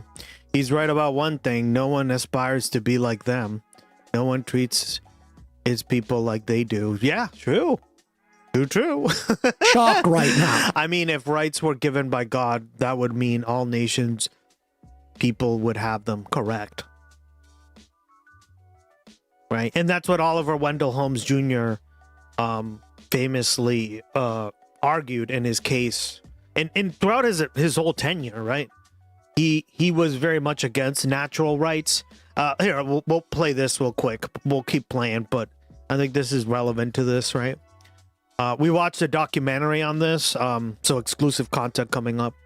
But I remastered it for the stream, and very much has to do with this, right? But let's keep watching. The 3 audacious things that America has brought the world. The idea that we have inalienable rights, that our rights are not derived via the king, but rather by virtue of being a human being, we have inalienable rights, even though we haven't necessarily measured up to that. Right. But that idea, the other audacious thing, we're going to go to the moon. We're going to literally transcend our heavenly being and move to another planet and visit it and the technology that will break, like, never mind flying, we're going to land on the moon. Ugh. Rule of threes. What's the third thing? And the third thing, of course, is mixed martial arts. Oh, and, the UFC. and monetizing fighting. I mean, who would have thunk? You've got like a Brazilian guy who weighs 300 pounds and a little, Thai guy who weighs 175, and we're going to have them fight together. That's crazy. Audacious. How audacious and how diverse, honestly. I'm a little surprised to hear him talk about how America is so similar to mixed martial arts and to the UFC when he's speaking about how different kinds of people get to fight. I thought they were all about the homogeneity. This is insane. Yeah. This is insane. They're fine with diversity as long as they're beating the dog shit out of each other. That's, I guess, right. For my entertainment. The idea that you lead in with those two things, the capacity for the state to transcend our lives on this planet, to create technology that could change the lives of people around the world, something that only the collective. God, Sam, you just don't get it. God. Could do at that moment that our government was capable of. And the idea that we have inalienable rights. And then, of course, that you're going to get UFC merch, man. Like, that shit is crazy. Did you see that drop kick? Are you kidding me? Nice. Right. It's like seeing some sort of like incredible thing in nature and being like, this is just like when we can see what's possible, all of this beauty on our planet. And this is why I really am emotional about the Kmart parking lot. I was going to say, I remember when I was in California, I saw a double redwood, a giant tree, and it just reminded me of the split Taco Bell KFC. That's so much better than mine. Yeah. This is just astonishing. Just imagine the amount, like, and of all the absolute humiliation that Marco Rubio has subjected himself to if he had an ounce of shame in his body and wasn't pursuing power, this would be, this still is just otherworldly in its self-flagellation. Let's just go back a little bit and watch that turn. Let's get back to the man on a moon and then the UFC. To do. And at some level, that's what this whole company was. When President Kennedy announced that we were going to put a man on the moon and return him safely to the earth, no one thought that was possible, and we did it. We are a nation founded on doing what no one else dared to do and no one else aspired to do. So we're going to do wrestling or mixed martial arts on the White House lawn because no one ever dared to do it. And at some level, that's what this whole company, what UFC, yeah, this is pathetic. Been. Oh my God. You see, mixed martial arts is not new. It's been around now for about 30 years, I would say, maybe 35, but there were no rules, there was no structure. I remember the early fights, I used to watch them back in the day. I'm Brian, kill me. Like a 170-pound Brazilian jiu-jitsu guy fighting a 250-pound heavyweight who was a striker. It's like, how did you put this? The rules weren't clarified. And Dana and the people around him had a vision, and that is to create a structure around this company, to give it rules, to define it by weight class, to structure the events, and it attracted some of the best athletes in the world. My God. What you've built now is this global company that not so long ago would have seemed impossible. Back in the day when boxing commissions, So that's what they're called. See, this is really what this is about. It's about helping donors. It's about promoting Dana, right? It's about having more. It's basically more socialism for the wealthy, right? If you want to put it that way. More exposure, more like the money got funneled into UFC, right? All this stuff. He just said the quiet part out loud, right? But if you blink, you missed it.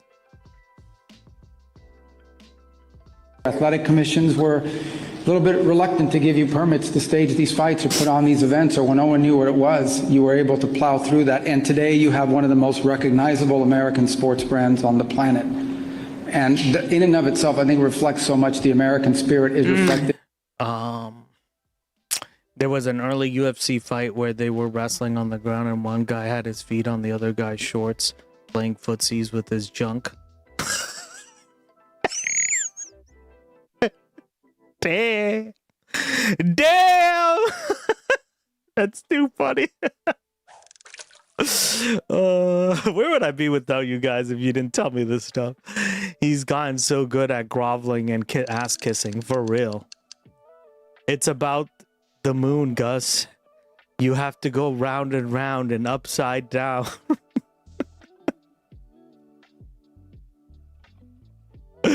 To join the dots, but it's about space travel. It's about heart, guys, and love.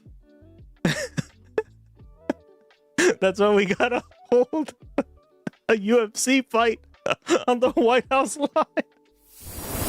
You thought we were going to give you UFC merch, chat? No, we won't.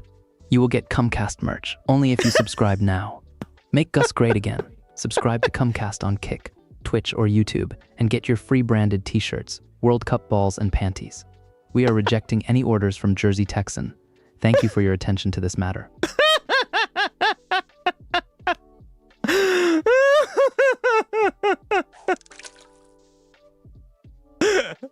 Get the Comcast merch, chat. There's our daily Comcast reminder. Thank you, Gray.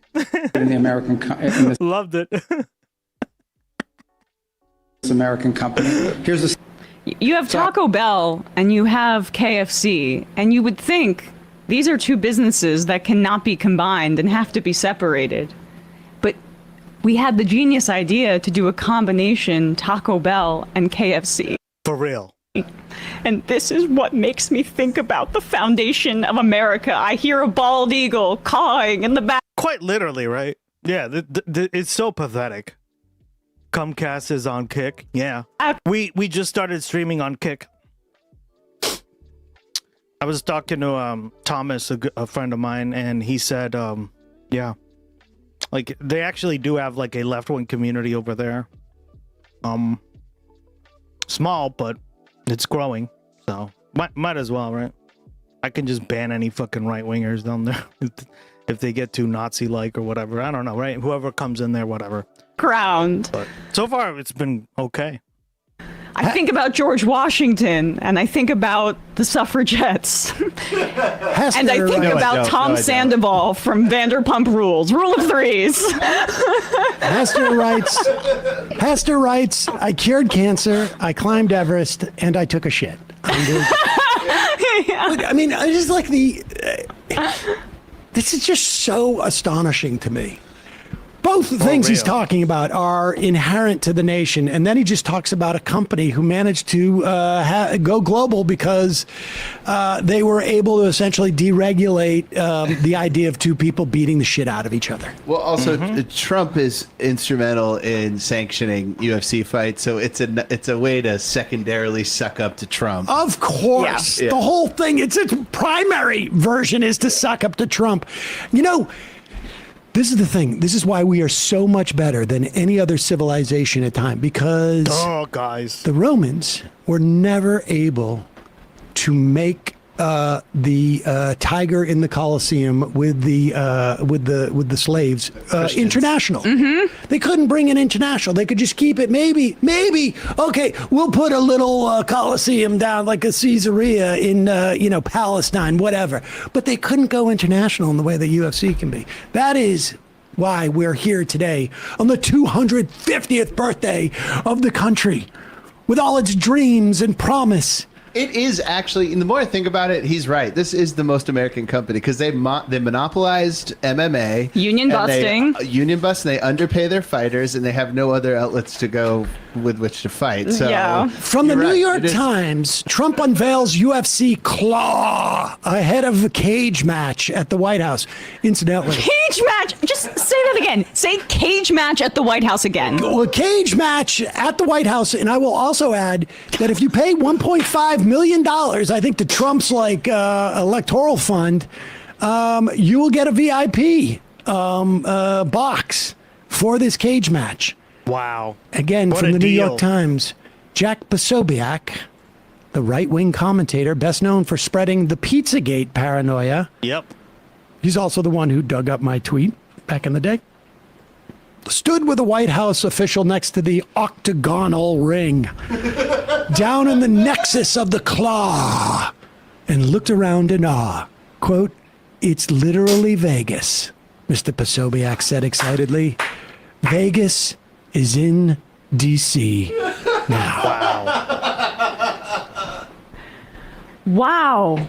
You could also say that with a single tear coming down your cheek and it would read perfectly. Here is the story of Trump selling it all to the highest bidder. Go ahead. Here is this is not a lawsuit about a fight. It is a lawsuit about corruption. Right now, what's happening is the UFC and its parent company TKO are selling what are called sponsorship packages for $1 million to $1.5 million per person. Plus, they're giving exclusive licensing for showing the title card to Paramount, which is closely allied to the president, and showing ads at the White House lawn and potentially even... What did I tell you guys? See? What did I tell you? At the Lincoln Memorial. You don't even have to fucking know all this stuff. You just already know that that's what they were trying to do. It's just more socialism for the wealthy. Right? This is insane. Already seeing ads, for instance, for Monster Energy drink. We're expecting ads for Crypto.com and others. All of this is a way for the UFC and for Donald Trump, who's invested in that company, to make a private profit from public property. That is bingo. 100%. Guys, literally what I just said, right? You have to.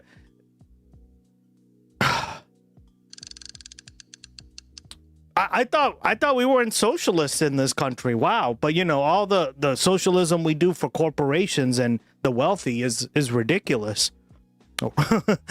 is the fundamental problem here. Yeah. So the basic That is one of the fundamental problems. And it's just amazing how douchey the sponsors are. How douchey. I mean, you can't even, you're turning over all of these details and trying to find something that approaches class. I'm sorry to be a stuck-up wasp right now, but this is like so trashy. It's unbelievable. Brought to you by True Religion Jeans and Rohypnol. Look, right. Gosh, what was that? Von Dutch? Let's bring back all of that. Bring back sleeves that look like tattoos to wear underneath your shirt. Wear 3 popped collars. Maybe that's a little too preppy. But they are. It's just so trashy and bizarre. And like, I don't know. The fact that there's even a comparison to a casino there makes me think they should just go full bore and put a bunch of slot machines in the White House. Just do it. But there's already a Caesar's Palace in Vegas. That's not the real Caesar's Palace. Make the White House into a casino. That's what Trump ultimately wants. And then maybe he'd finally die because he'd get the wish he wanted. Right. Full on renovation of turning the White House into a casino. And then he can pass away as a happy man. He would bankrupt the White House because right. the casino. Center spiral. There wasn't a single day of existence that the USA didn't betray its own ideals. It's just horseshit to cover for subjugation and extraction. 100 years from now, a leftist Israeli will be speaking just like you. I think you might have missed the point that I was trying to make with what Rubio was saying. But I tried to provide a qualifier at the beginning just for people who didn't understand humor or irony or satire. We're done. We're a literal society. So Stevie Nicks. Sorry. Do you get that, Sam? Okay. Don't even. Okay. Taylor Swift wore a shirt to the Knicks game. She's not really a fan. That said Stevie Nicks, but with a K. What's the joke? There is none. Anyway. You really hate Taylor Swift. There's not been a day when Taylor Swift ever measured up to her ideals. It's just a bullshit cover. I'm sorry, but and shitty songs. I held off, but she came for my Knicks and, whatever. What did you hold off on? Came from my Knicks or whatever. Hey, folks, don't forget to hit the subscribe button and check out our daily show. We do it. All right. Thank you for that, Gray. Appreciate it. Benny from Joyzy. Emma, why does Blue Sky have such a hate boner for Plattner? Also, why are blue sky politics so weird generally? I don't That is a little strange. No, I'm not on Leftists can't be funny. No joke, Sam. For Blue real. Sky that much, so I can't say. Not funny at all.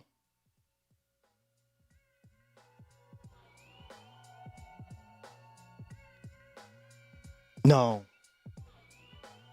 No laughing in this stream, guys. God. I do think that, there are a lot of people that, I don't know, are misled about Plattner or don't know ball and don't know how to win, frankly. I'm not trying to be, like we've got to be serious about winning. The risk and, like, what we're dealing with this fascist government is existential. And I think Plattner has the best chance of any candidate in my lifetime to unseat Susan Collins. So... Jackbox. And I believe in his politics. I wish Plattner hadn't lied about not knowing what the tattoo was until right before the announcement of it, particularly given that another ex-girlfriend, this one a leftist, has come out and confirmed that he knew what it was when he dated her in 2021. I have not seen that. I have. Now he either has to admit it was a lie or double down or claim multiple exes are lying. Well, this is what I would say. A, he doesn't have to do any of that because 90% of the people in Maine don't give a shit. Correct. But B, if you read what that person said, let's just stipulate that it's true. I don't know that it is. If you read what his expectation was, I mean, his answer was to that A, he didn't know what it was when he got it, that he kept it for reasons that are, frankly, more sort of radical and apologetic than the idea that I didn't know what it was. He clearly didn't know what it was when he got it. That is confirmed by that account. There's no way you're going to go into that type of nuance with I think what kind of sells me on the fact is you do have to get your tattoos checked by the U.S. military, and if you have anything like that, you will get expelled, right? And nobody fucking saw that. Nobody even knew, right? I didn't even know that was a symbol, which is kind of crazy. And I'm like I'm certainly a history buff, right? Like I love the World War II era. I'd never seen that as far as I can remember, or if I did, I'd seen it like it was a little too small for me to notice, right? But it's like we're pretending that it's like literally a swastika, and I would be like, yeah, well, that would be really right. But I don't know, like it just like I think the fact that the government didn't even spot it, it was like even they were like, huh, like what is that? Maybe it's just a shitty tattoo in general, right? There's a bunch of those, right? Which is why you don't do it unless you really, really like what you're getting. American public. I mean, like, the point is, it doesn't matter. Like, you're quoting something that says, fundamentally, the tattoo is... Hombre, what up? The death's head is also used in Warhammer. I mean, get the fuck over it. Yeah, that's what I'm saying, right? I remember seeing that in Warhammer, so I was like, I don't know. I haven't played a lot of Warhammer 40k, but...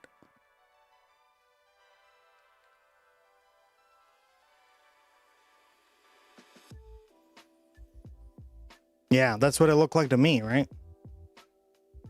Yeah, so, I don't know. It was just... again, I think what really gives me gives me like the idea that he didn't realize it, or maybe he did and he was like, oh shit, like what am I gonna do? By that time it's too fucking late, dog, right? I know a lot of people who hate their fucking tattoos and they just keep them because they just don't have time, guys. They're either working, they don't got the money, like tattoo removal is expensive, right? Getting another tattoo is expensive in general. It's painful, right? So, I don't know, right? That's kind of how I view it, but you're welcome to disagree there. But completely irrelevant. And then you're saying what now becomes relevant is that he lied about when he found out what... yeah, this is the problem is... and this is why I don't really... like, I just hate this whole like debate, because it's just constant goalpost moving, right? First it was that he had the tattoo. Then it was, well, how he got it. And now it's, well, when did you find out that it was like a not right? So we all really believe he's a secret Nazi, huh? I mean, you have a president who was convicted of sexual assault 34 times, cheated on his taxes, and perhaps sexual assault of children. Only in America can you be worse for getting a tattoo. Bingo. Right? It's so puritanical. Fuck off. Jesus. It was. And in fact, right, the dude's literally a Nazi, and we're comparing the guy who like unbeknowingly got a tattoo, right? A lot of people, even Kyle, right? We watch Kyle on here all the time, and Kyle, like we didn't know this, but apparently he got a Metallica tattoo, and he was like, well, I don't like Metallica, but he literally has a Metallica tattoo because he just thought it looked cool.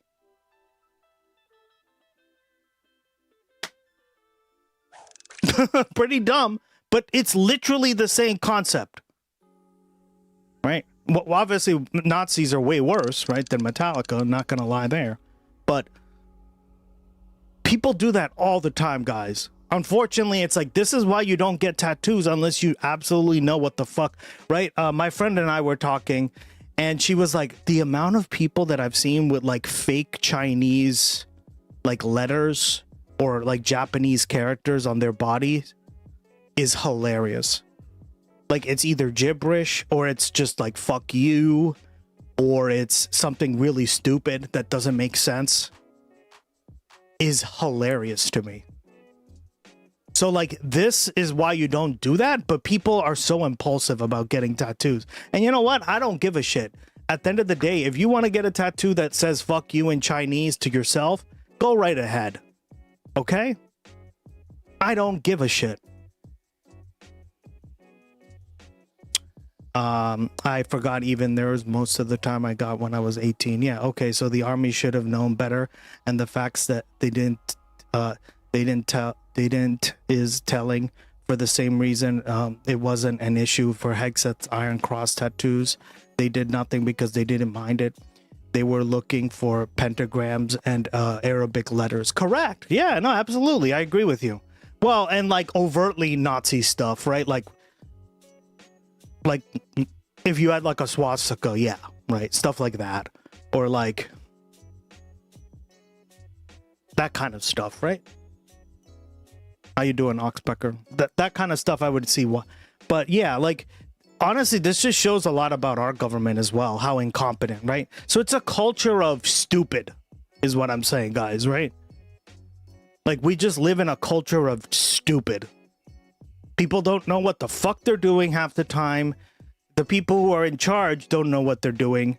And people are just out there doing...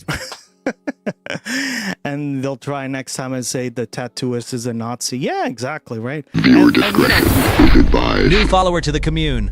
Thank you, Hombre76. Thank you, Hombre. Yep, appreciate it, buddy. And next they'll try to say that, but Pete Hog's breath has been fucking Iron Cross with a long history of both white supremacy and Nazis, but not a peep about that. Yeah. Right? I don't know if he had it when he was, from what I understand is he did have it when he was in the military, right? Which is fucked. Pulled out an old Wellington boot. Gloggy declares a historical. That's funny. Trump had Hitler's book on the bedside table. Yeah, that's what I mean. Like the level of signaling here, right, is crazy. They already made a scene about it, and no matter how much people say it's okay to be wrong, they still refuse publicly to concede on these things. Absolutely. Yeah, 100. Yeah, I have only ever gotten of something you know is legit. Exactly. I just like, people are... I don't understand why people get tattoos of stuff they don't know about, right? Or they just like think very like lightly of the situation. According to a chatter of ours, right? He's from neighboring Slovenia, right? He said that of course it was Croatia, right? he knows Croatia pretty well because he visits all the time. And according to him, right, again, this is not on my, I don't have enough information on this subject, but he knows Croatian culture very well. So he says, yeah, that sounds like Croatia. They would just put shit up randomly like that. I'm too decisive and prone to regret getting tattoos. Same here, right? I change like my opinion on like aesthetic stuff like that all the time. So I'd have to really, really love it to get a tattoo like that. And that could never be me, right? They mean it's okay for you to be wrong. Just admit that B. Yes, exactly. Or those lightning bolts. Yeah, exactly. Like, it's just funny to me, right? Even Kyle, who literally, like, he didn't even know it was a Metallica tattoo, right? This is crazy. Me and you too. Hey, welcome back. Long time no see. I have two. The first, I broke my own rule about putting a man's name on me, but was caught up in the moment and my husband's name with two sons. And the other is deceased mother's handwriting the way she signed her cards to me. Oh, that's cute. Okay. Less so the first one, but that's actually another really good point, guys, to consider. And again, I'm just trying to give you like a spectrum of stuff, right? But I know a girl who has like a tattoo of a man's name on herself. And they haven't dated in over 15 years. And she doesn't talk to him at all or like him at all or any of that stuff, right? But she just, I don't know, it's not a priority, right? First of all, you don't even see it because it's in the back. And then it's like, yeah. Right? She wants to get it covered up, but it's like, okay, what's the big fucking deal? So again, these kind of things happen a lot with tattoos, right? Oh, I have a tattoo of somebody's name that I don't even know anymore because we don't talk or I don't care, right? Like it was a spur of the moment thing. Quotes are okay, I think. Yeah, quotes are fine or whatever, but like always try to look up the language too, right? That's kind of what a friend of mine told me, because a lot of times people will write stuff that is not good, right? Or it will be like broken Chinese, broken Japanese. Yeah, guys. Withheld a reason where he said, like, I wear it to remind myself of what a creep, and the horrible things I did and the nature of this country. Now, maybe he didn't, maybe he lied to that person too. I don't know. But the point being that the whole point of the tattoo originally was that he was a Nazi. Yeah. Well, that's where I'm like, I don't believe that. Like, have you heard him speak? That's not what Nazis say, guys. They don't give a fuck about any of that stuff that he talks about. Right? And again, guys, I can genuinely tell when somebody's what their political ideology is like, unless he's completely lying to everyone, which, I mean, it could be the case, right? It's certainly possible. It doesn't seem like he's a Nazi, guys. Like, his positions don't come across as Nazi to me. They come across as quite the opposite. Very left wing, right? I always swore I never got a man's name. Okay, oops, sorry, I read that one already. Yeah, even the quote, keep it in your own language, correct. Or keep it in a language that's easily translatable, that you would know, that verify it through someone else. Hey, does this what it means? You speak fluent Chinese, you speak fluent Japanese, you speak fluent Spanish, you understand Latin, right? A lot of people get stuff in Latin and they will fuck it up, right?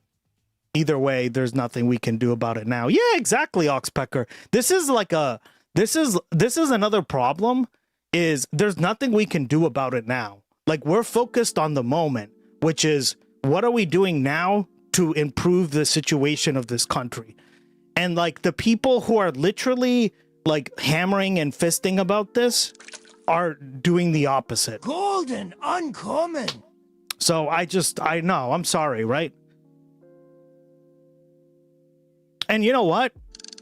The point is moot anyway, because what I care about, what anyone in chat has to say about this issue, clearly doesn't matter because the people of Maine overwhelmingly voted for him. So what are we talking about this? Like, we just have to talk about it as he and Susan Collins, who were the better choices. Done. Right? And yet we keep going back to this subject. It's just like, it's ridiculous, right? It's like the equivalent of like back in the early 2000s, or like you could even probably give some examples of Obama, of when like a Democrat, or like especially Democrats, fuck up on something and they get hammered at that point, right? And the Republicans do a really good job at this, right? Conservatives in general. Look at the John Kerry Swift boating thing, right? That's a perfect example of this. And it's quite clear, if you take that person's stuff at face value, that he was anything but. Shit, people get tattoos of text spelled in their own language wrong. Yeah, exactly. It's ridiculous. He was the furthest from, I should say. I just was talking about this, ironically, with somebody else who's like a normie, and she said that she's like, oh, well, I speak fluent Chinese, and literally, like, the amount of like Chinese tattoos I've seen that are like spelled wrong or don't make any sense is hilarious to me. Hilarious. And I'm like, yeah, that's a great point, right? A Nazi. And then the question of like, is it true that a politician has lied about the timeline of when they realized what kind of tattoo they had? Like, what is the relevance of that? And everyone in Maine is going to hear that and go, again? Yeah. It's backfiring on them. People are sick of talking about it. They want to talk about Mainers and his agenda.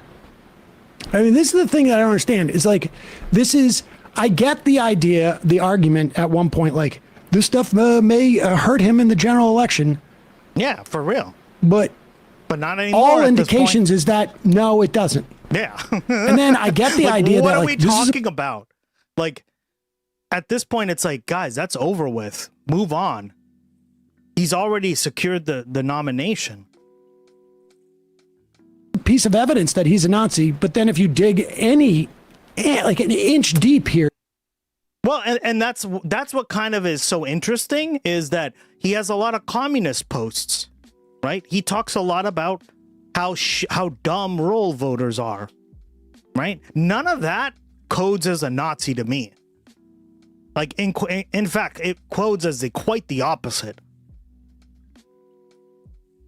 So that's why I'm just like, where's the substance besides the visual art, right? Which, again, yeah. You realize, like, no, actually, he's about as Antifa as you're going to find, certainly running for a federal office. I'm sorry. I mean, it's just the case.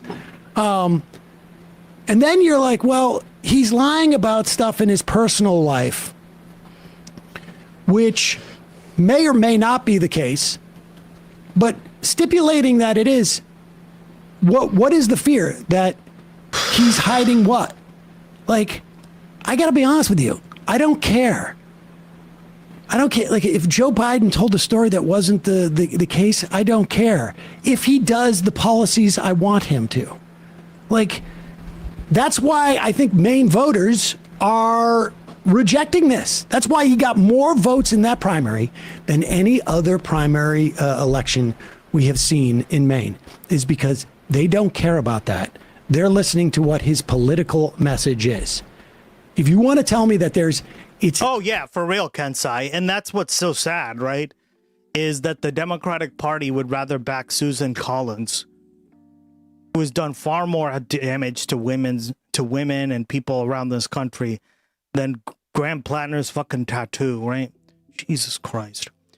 Welcome back, Kensai. Good to see you again, buddy. If anything, he's quite militant on his Antifa stance, more than most of the progressive candidates. Exactly. Well said. What we know about... Again, it doesn't seem very Nazi to me, right? But I think, like, if you're a very like, virtue signaling, you care about, like, all this stuff from, like, a visual perspective, you're going to fall for it, and you're going to be like, yep. And I don't care about the visual stuff as much as like the substance. What, like I read in between the lines, and so far I've been like, for a progressive candidate, yeah, 100% agree, dog. About him as a person. He's whatever I've seen. He's a narcissist. He's a a liar. He's a fabricator. We have the biggest narcissist, and what does any of this have to do with, right? Like Trump is literally president, and we're arguing that his fucking tattoo says he's a narcissist. Excuse me? What? He's not, What a joke. I think Ken is right. He is too anti-democratic establishment. Of course he is. He went to... That's why they don't like him, and that's why they'll happily sink their own chances of getting another Senate seat, because it keeps their donors happy, right? Again, guys, that's why I've said this multiple times. With the exception of a few Democrats in political office, I believe that the Democratic Party they're planted opposition, right? They give the appearance of opposition, right?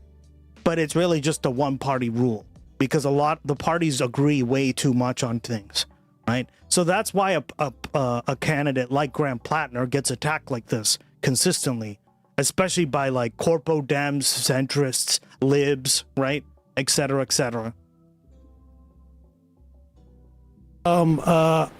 He got kicked out of a private school, but he went there, and whether he got there on a scholarship or not, or whatever, it doesn't matter. Like his dad was a small town Maine lawyer.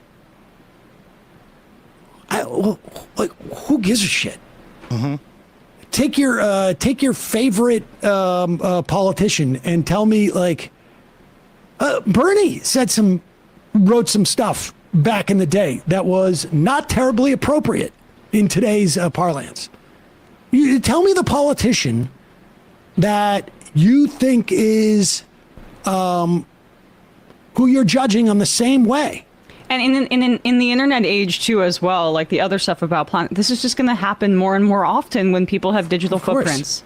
And like, look, I am completely open to the idea that this person is. Look at that. They have whatever reason decided to run.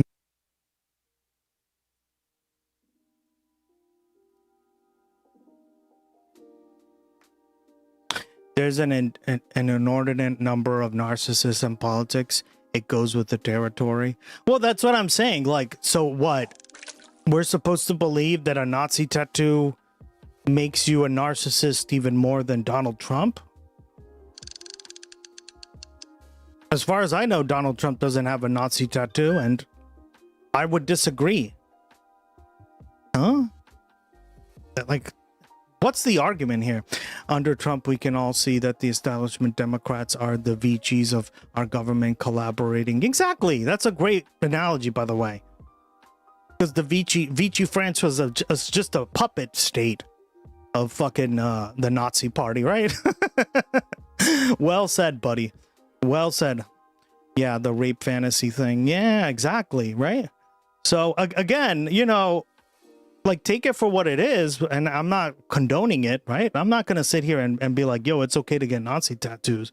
But on the flip side, you're also like, you have to weigh it in with the totality of all the other stuff going on, right? Crazy. What Emma said about digital footprints is important. Yeah, exactly, right? And I don't know, like, I look at the messages and I just don't see like a Stephen Miller character, right? Like, for example, right? Let's be impassionate about this. Like, let's take a look back, right? All the evidence I've seen of Stephen Miller, it's not like he started off as a communist and then was a Nazi. Like, guys, he's always been a Nazi. We've seen the pictures, we've seen the videos, we've seen the works that he's written. We've seen the testimonies of other people, right? And from start to, like, basically as far as we can go back, he's been a Nazi. Literally a Nazi, right? Even named his son HH, right? To troll the libs, ha ha ha ha ha.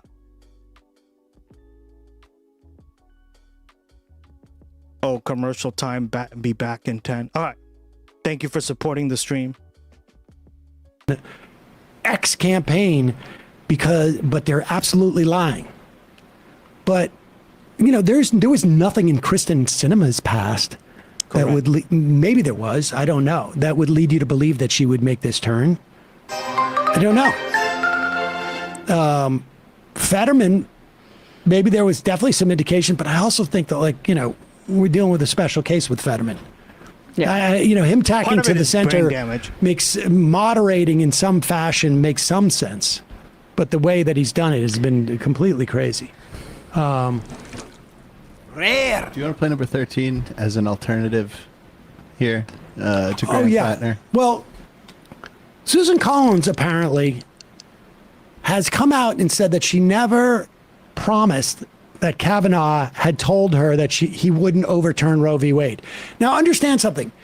Susan Collins has faced an election in 2020 against Sarah Gideon, who was so perfect.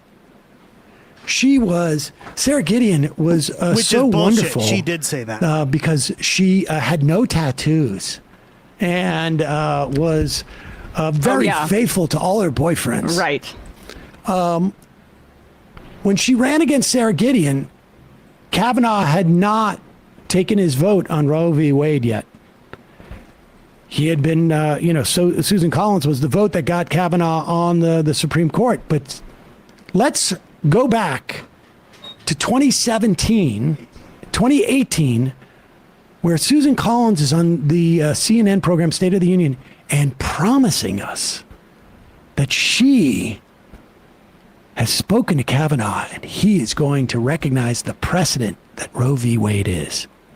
Sexual assault. I think she is a survivor. Beyond the allegations, of course, are the questions about Roe versus Wade. While you were giving your speech on the Senate floor, your friend, the top Democrat on the Senate Judiciary Committee, Dianne Feinstein, tweeted the following. When I asked Judge Kavanaugh about whether Roe and Casey were settled law and whether they were correctly decided, he refused to answer. He would only say these cases are entitled to respect. How can you be, or are you 100% certain, without a doubt, that Brett Kavanaugh will not overturn Roe v. Wade? I do not believe that Brett Kavanaugh will overturn Roe. Precedents are overturned all the time. They aren't overturned all the time.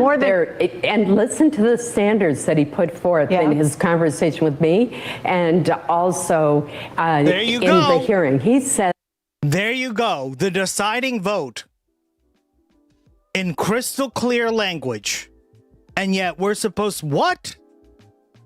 As for a precedent, a long-established precedent like Roe to be overturned, it would have to have been grievously wrong and deeply Whoops. Inconsistent. He noted that Roe had been reaffirmed 19 years later by Planned Parenthood versus Casey, and that it was precedent on precedent. He said it should be extremely rare that it be overturned. Sexual assault. By the way, this is also a lie. Kavanaugh has overturned precedent more than most judges. So this is like, even on the Roe situation itself, this is bullshit. But across the board, his entire tenure on the court so far, it's been bullshit.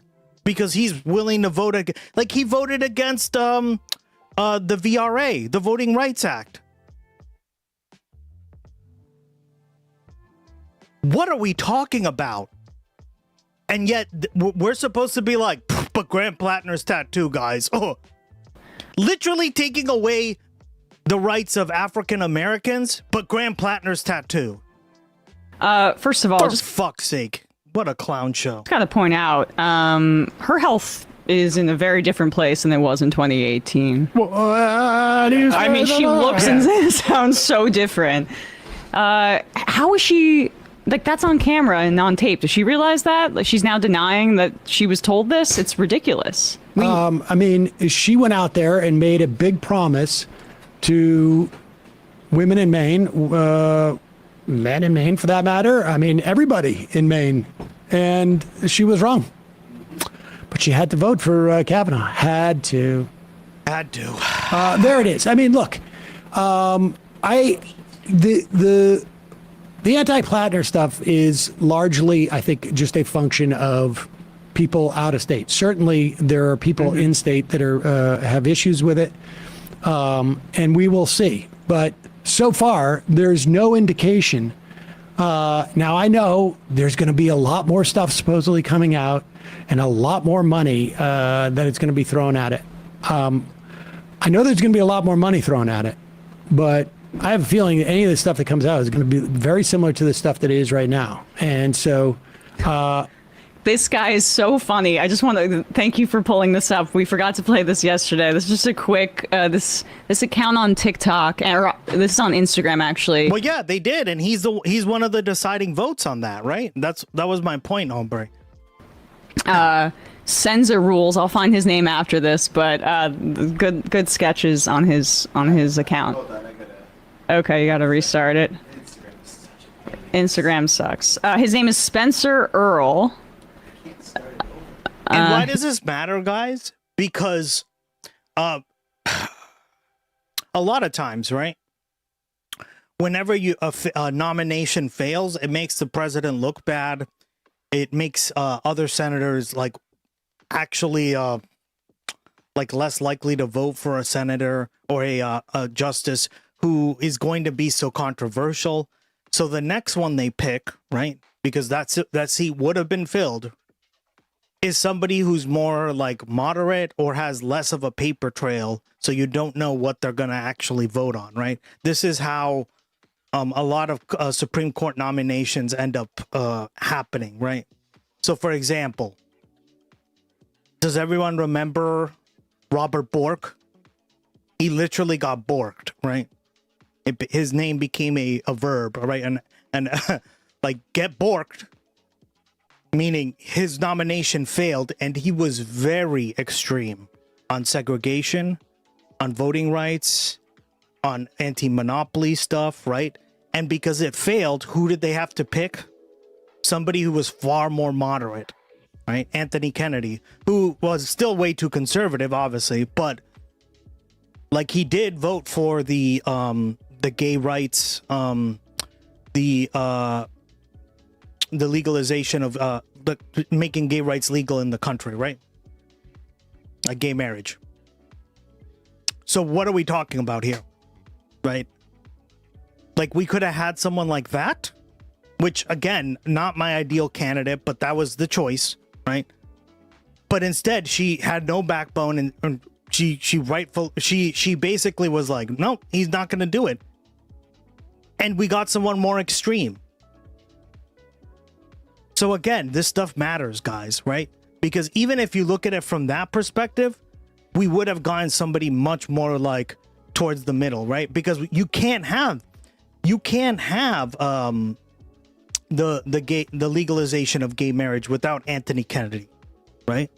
He was instrumental in that. If that was Robert Bork in that seat, you know for a fact we would never have gay rights, or gay marriage in this country. Okay? 100%. Yeah, can you refresh?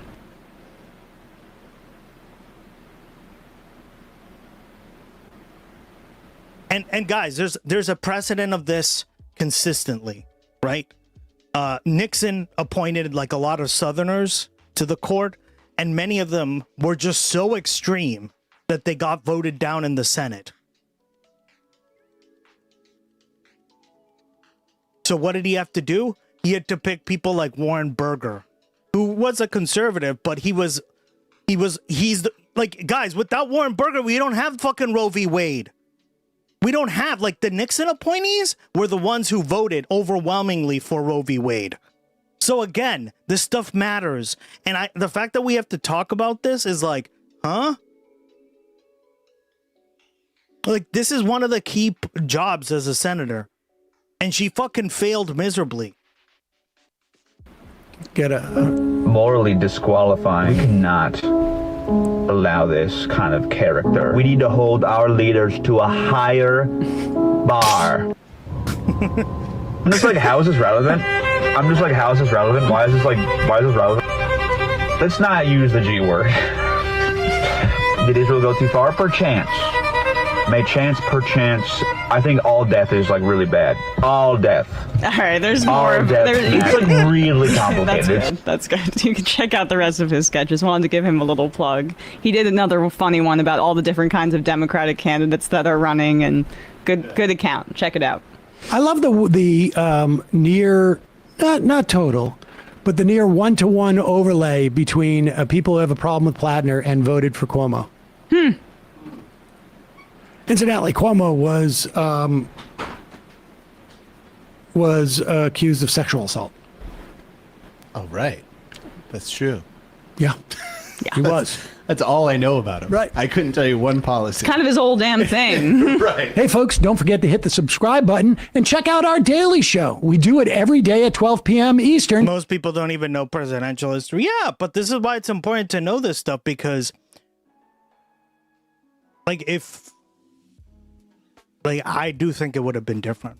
Guys, it would have been, right?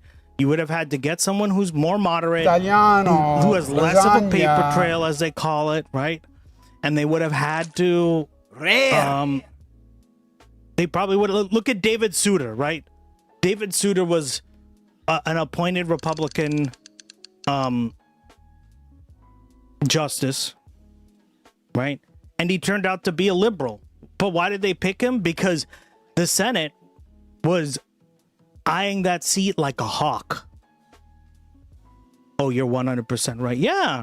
And this is my problem is, like, there's a lot of like hand waving that I've been noticing, especially on Twitch, but on YouTube as well.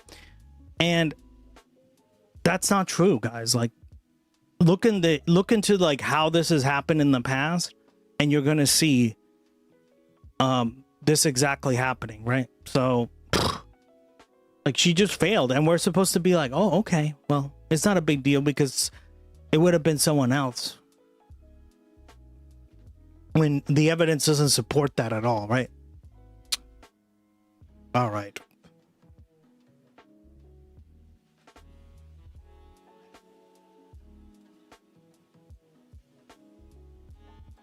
So Elon Musk is now officially a trillionaire, y'all. And my takeaway from that is that humanity has objectively failed miserably.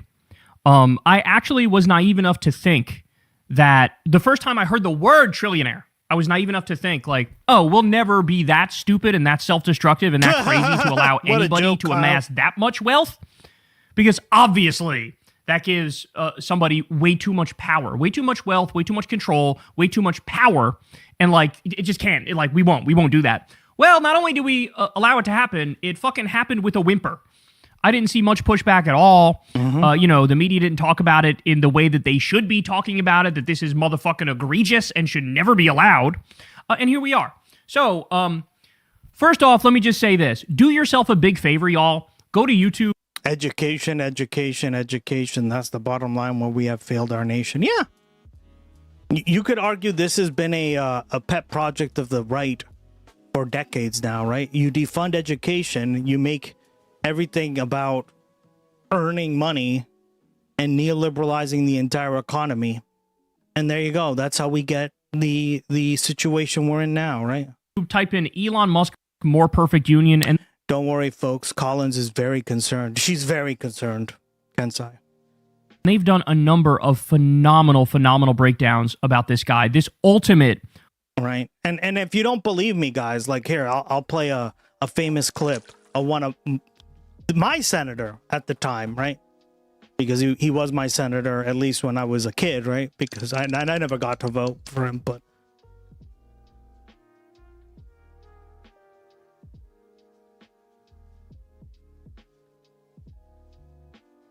this is just a quick little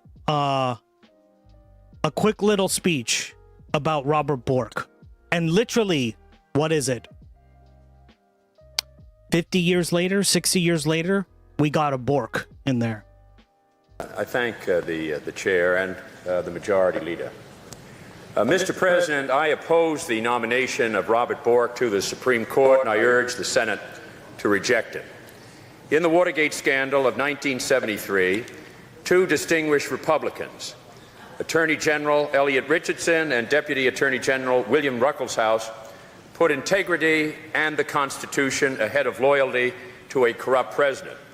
They refused to do Richard Nixon's dirty work, and they refused to obey his order to fire Special Prosecutor Archibald Cox. The deed devolved on Solicitor General Robert Bork, who executed the unconscionable assignment that has become one of the darkest chapters for the rule of law in American history. That act, later ruled illegal by a federal court, is sufficient by itself to disqualify Mr. Bork from this new position to which he has been nominated.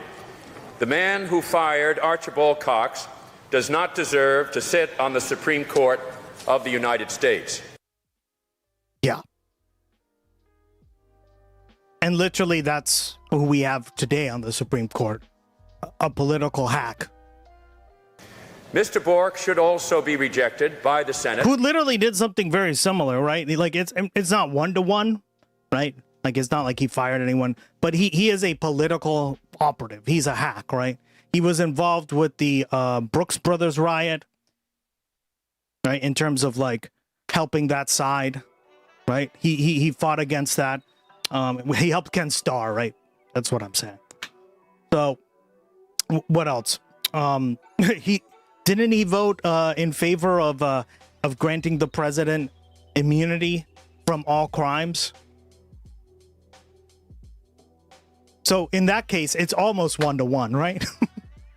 Because he stands for an extremist view of the Constitution and the role of the Supreme Court that would have placed him outside the mainstream of American constitutional jurisprudence in the 1960s, let alone the 1980s.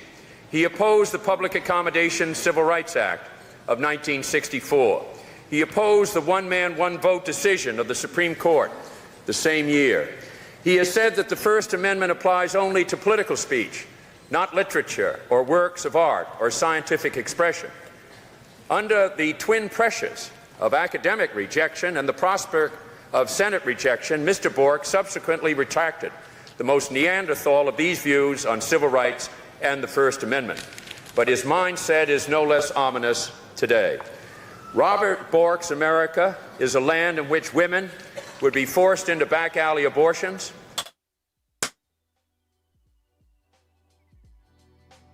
Did you hear that? America is a land in which women would be forced into back alley abortions. Blacks would sit at segregated lunch counters. Yep. Rogue police could break down citizens' doors in midnight raids. Guys, all this is exactly what we're going through, right? And school children could not be taught about evolution. Writers and artists would be censured at the whim of government. And the doors of the federal courts would be shut on the fingers of millions of citizens for whom the judiciary is and is often the only protector of the individual rights that are the heart of our democracy. Yeah. America is a better and freer nation than Robert Bork thinks. Yet in the current delicate balance of the Supreme Court, his rigid ideology will tip the scales of justice against the kind of country America is and ought to be.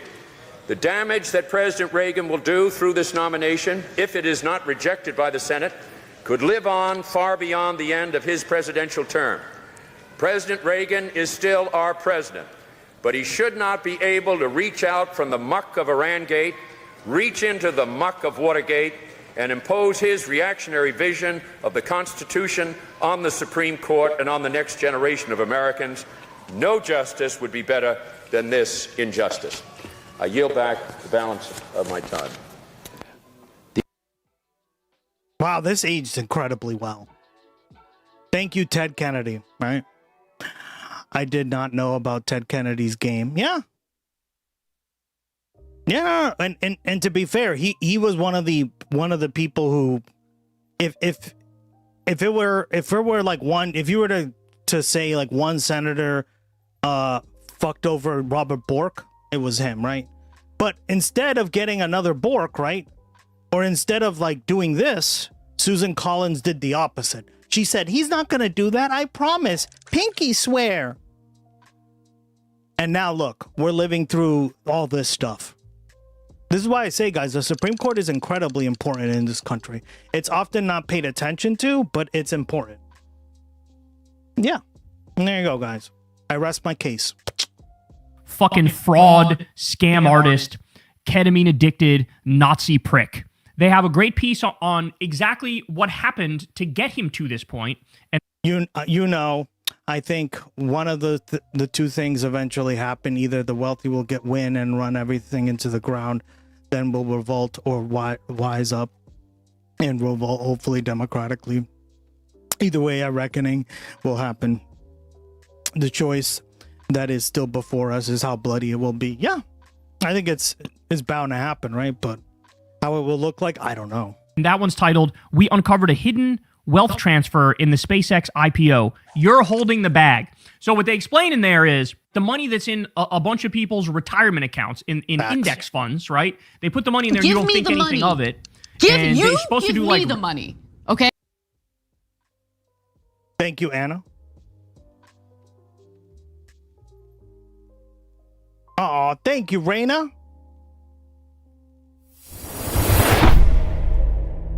Woohoo! Ren SG just dropped a tier 1 gifty sub bomb. Everyone take cover. Thank you, Raina. Appreciate the gifted sub to Ombre 76. I'm sure he'll enjoy it. Ad-free experience, our gloggy emotes, and you get points so you get to play our games. Enjoy, man. Thank you, Raina. Relatively safe investments in companies that are proven, but they change the rules to allow in a completely and utterly unproven company. And allow Elon Musk to, right off the bat, be included in those index funds.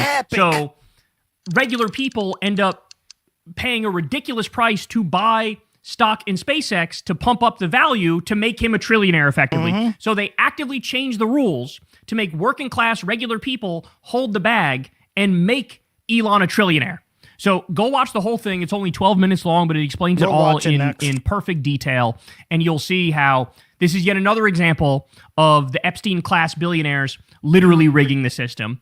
I remember covering a year ago, More Perfect Union did a video. We went to the town Elon Musk is poisoning. And it's about how a bunch of parts of Memphis, the predominantly black and brown parts of Memphis, are being poisoned because of Grok's data center there. There's massive emissions and people are having all sorts of health problems and nobody cares. The state is not stepping in at all. The federal government, of course, is not stepping in at all. These people are being slowly poisoned. Elon Musk lied about the amount of emissions. They set up a bunch of generators that run 24/7. And this is what this guy does. Oftentimes to become one of the wealthiest people in the world, in his case, the literal wealthiest person in the world, you're not the smartest, you're not the hardest working, you're the most shameless and the most exploitative, right? Like you're basically the biggest prick, the biggest asshole, the biggest antisocial freak of anybody. And that's how you end up stepping on so many toes and hurting so many people and taking advantage of people and getting to this point. And then, like I said, if you scroll down here, we went to the town Elon Musk took hostage. There's a town in Texas that he basically took hostage and basically took over the government. We went to the town Elon Musk cut off from Social Security. People forget about the Doge shit that Elon did. People forget that you had all these cuts, bro. You had, for the first time in the history of Social Security, they actually started missing payments. That's a first. In the past, they had never missed payments. As soon as Elon Musk got his fucking autistic-ass hands on it, he destroyed it. So let's remember, the guy who is now a trillionaire is personally directly responsible for cutting pediatric cancer research. In fact, we had some literal potential cures that they cut the funding for those things. I mean, stop and think about how depraved that is. He cut the National Weather Service. Well, guess what? That reduced the number of weather balloons that are used for forecasting. And as a direct result of that, in Texas, there was a bad forecast, and there was this massive rain event, which led to a flood, which led to a bunch of little girls dying when they were camping in the woods. I'm not kidding. This is all directly because of Elon. Well, and how much has this affected so many things around us, right? Because how many people rely on the weather to plan trips? Right? So it has effects across the board that ripple, right? Obviously some not as serious to catastrophic, like you just said, right? Elon Musk. This is the guy who cut the Consumer Financial Protection Bureau. Well, that, of course, is basically the corporate cops. They make sure that big financial institutions can't screw you over. He destroyed that. So now if you get screwed over by a big financial institution, nothing is done to try to help you. You're just cooked, okay? They cut nuclear safety officials. He cut FEMA. They destroyed FEMA. He fired 83,000 veterans. He destroyed the Department of Education. He cut 50% of the Social Security offices, which again led to missed payments for the first time in their history. They fired 250,000 public workers overall, which led to, just absolute devastation for the administrative state and the regulatory state. They got rid of the food safety inspector, so now the food you eat is less safe. They got rid of air traffic controllers, which led to plane crashes. They cut all the scientific research and medical research, and, the U.S. aid cuts literally have led to hundreds of thousands that are dead already because people can't get their HIV medication or their malaria medication. This is all directly because of him. Because of him. Millions of people will die. And now he's a fucking trillionaire. Okay, that's what you need to understand. The only good news about this, bro, is that among the people, certainly a bunch of people online, they're revolting. And I think if you're even a little bit educated on this issue, you know that this man is beyond fraudulent. I mean, again, More Perfect Union had a video they released 3 years ago titled How Elon Musk Got Rich, the $230 billion Myth. And the whole thing is a fraud. I mean, understand, he took $38 billion in U.S. tax money. So he was getting massive government subsidies. Then he turns around and talks about how we need small government. Like, nobody should get subsidies. Nobody should get food stamps. Nobody should get any support from the government. So small government for you, big government for him. He gets to loot the treasury. You can't even have like a little meal to make sure your kid isn't hungry. This is the way that these guys think. Then never mind the fact he's had how many rockets fucking blow up? Took $38 billion from the government. He failed upwards, guys, in other words. To make a dozen rockets blow up instantly, to fail on every front. And by the way, don't take my word for it. Go watch. Thunderfoot has done a number of phenomenal... Oh, yeah. They're amazing videos. Thunderfoot. ...videos on Elon Musk, talking about how he's the... Most Elon's wealth has come through the government contract, so basically tax dollars have helped him. Exactly, yeah. King of it's socialism for the wealthy, right? Fraud. He's the king of vaporware. He's the king of overpromising and under-delivering. This is a guy who lied repeatedly about there being a Tesla sports car he was going to release with incredible battery range. In order for the battery to actually work like he said it would need to be bigger than the size of the fucking car that they were theoretically going to sell. That he lied and said a Tesla truck was coming. The Tesla truck didn't come. Elon lied and said he's going to have Tesla robots by 2021. Total bullshit. Robo-taxis by 2020. Total bullshit. By 2017, fully autonomous driving. Total bullshit. The Hyperloop completely fell apart. Total bullshit. Solar roofs completely fell apart. Total bullshit. Tesla sports car Roadster that was announced in 2017. You have YouTube reviewers who, put the down payment, never fucking got the thing. Yep. He said he was going to make a snake charger in 2016, wasn't able to do it. He said he was going to put you on Mars in a decade. Here we are fucking 15, 20 years later, wasn't able to do it. So everything this man says and does is a fraud. Yeah, we might watch the new Thunderfoot video because he made a video about how this is like another big, like him becoming a trillionaire is hilarious, right? Because of how much he's failed in his career. Like guys, it's all just optics, right? My pleasure. Love you, Reina. Thank you so much for the support again, girl. Can't do it without you guys. Again, don't take my word for it. Go watch Thunderfoot's detailed videos on this. He shows you. He's a constant liar, a constant fraudster, and the fact that anybody falls for his shit anymore is astonishing. And now that man conned his way into becoming a fucking trillionaire. At the same time, you have 700,000, 800,000 Americans that are homeless. You have medical bills are the top cause of bankruptcy. You have 60% of this country living paycheck to paycheck, right? People not able to afford basic things. Some people working 2 or 3 jobs, not making enough money to pay the bills. And you got one guy with a net worth of over $1 trillion. Completely and utterly unacceptable. So take a look at these reactions. The first trillionaire being announced before the end of child poverty is not a success story. It's a moral failure. That's completely correct.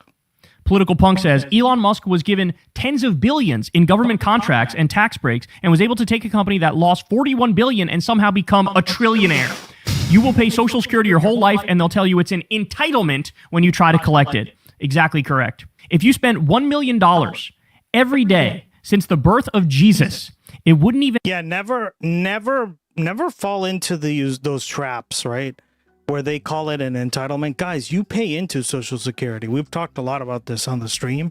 This is a scam from Republicans. It's a way of like twisting their point of view onto the into the argument that they're like debating you on or whatever. It's fucking so dumb, right? And add up to $1 trillion, and yet somehow one person holds this much wealth while millions are in poverty. I'm sick.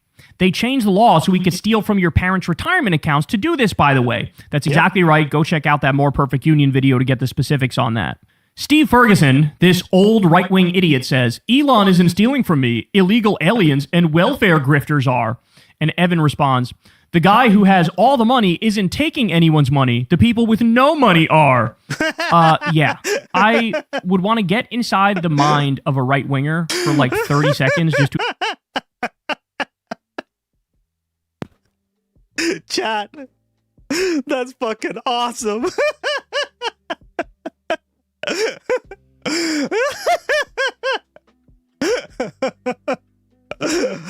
Experience how dumb they are and then get the fuck out as quick as I can, because it is incredible to me in the year 2026 to not realize and not acknowledge that the billionaires are the parasites. They are the moochers. They are the welfare queens. They are the liars. They are the cheaters. They are the ones who are getting the tax breaks and the subsidies as regular people get screwed. But instead of blaming them, you blame a brown-skinned immigrant who gets like the tiniest bit of government welfare, if any at all. Like, what a fucking sick joke. These people are just racist. Let's just call it what it is. They're just racist, just like Elon Musk. That's why they'll always invert it and blame the powerless in society and not the powerful. Ed Markey says a 5% tax on Elon's net worth would fund every community health center in America for the next 26 years. I'll say it again, tax the rich. What are we even talking about, bro? The amount of good you could do with just tiny taxes on these fucking multi-billionaires, and in his case, a trillionaire. I mean, it's out of this world. Elon Musk's Grok AI violated Canada's privacy laws and at one point was generating more than 6,000 sexual deepfakes every hour, according to Canada's privacy commissioner. Bro, I think about Ashley St. Clair. Elon Musk's Grok AI was used over and over and over to create child porn of her, over and over. 6,000 sexual deepfakes every hour. What percentage of them are fucking of children? And this is the man who becomes a trillionaire? I told you, the worst people among us, the most shameless people among us, the most exploitative people among us are the ones who amass all of this power and all of this wealth. It's a system that cannot stand. We do not live in a meritocracy. Capitalism is not a meritocracy. It is closer to an anti-meritocracy. It's like the worst among us are the ones who rise to the top. And some of the hardest working, most intelligent people get left fucking behind. That's the system that we live in. By the way, this same guy, more on this in a second, but also in the fucking Epstein files, begged to come to Pedophile Island, right? And he became the world's first trillionaire. You literally can't make this stuff up. There's no better case for socialism than the world's first trillionaire being a massive loser who cosplays as his mom and baby online and lies about being good at video games in an attempt to give his life meaning. That is exactly correct. I forgot about that. He literally uses his mom's account on Twitter and defends him while he's pretending to be his mom and like has burner accounts where he sucks himself off. This is not like evidence of some mega genius. It's evidence of like deep mental illness and insecurity, right? Like, how the fuck can you be worth $1 trillion? All you do all day is tweet. You tweet fucking white nationalist garbage nonstop. That's all you do is tweet anti-trans shit, Nazi shit. Like, I work harder than you and I'm a motherfucking YouTuber. And I ain't worth $1 trillion. What are we talking about here? Me and Crystal always talk about this. We're amazed at the fact Marco Rubio was at one of the fucking World Cup games, right? Donald Trump doing the UFC thing. Like, hey, bitch, don't you have like multiple wars to attend to? And instead of doing that, these people have more free time than we do. And again, I just run my mouth on YouTube for a living. Are you kidding me? What a sick joke. The world's first trillionaire is one of the most depraved, pathetic people I've ever seen. Barbarism Critic says, I think it's fucking insane that no one making our laws sees any potential problems with a single citizen possessing more wealth than 176 of 195 countries. Well said. Letting someone have the power to raise a mercenary army if they want to at any point in time is actually deranged. Like, you literally don't have to be a Marxist to see the obvious problems with this. I'm going insane. Point of clarification, more wealth than the GDP of 176 nation. The point stands. So yes, this is what I told you guys, and I tell you this all the time. You can either have democracy or you can have extreme wealth concentration, right? You can either have democracy or you can have billionaires. You can't have both. Because when you have such extreme wealth, that leads to power, it leads to control, it leads to dominance, it leads to coercion, it leads to buying the system and rigging the system. It leads to the Epstein class, where they're literally sex trafficking children and doing whatever the fuck they want, while you have to follow the rules. You have to pay your taxes. You have to bust your ass. You barely get by, and they don't even have to do anything, and they make all the money and have all the money. Right? It's passive income. A lot of their money that they make is from investing in the market and having insider information. So they sit on their ass all day and they make a shitload of money, and you work a job or multiple jobs and you can barely get by. Well, again, Twitter is also like the number one way Canadians get disinformation. Well, yeah. Thank you, Americans. You want to talk about actual power? Shitting on my own side here, but it's true, right?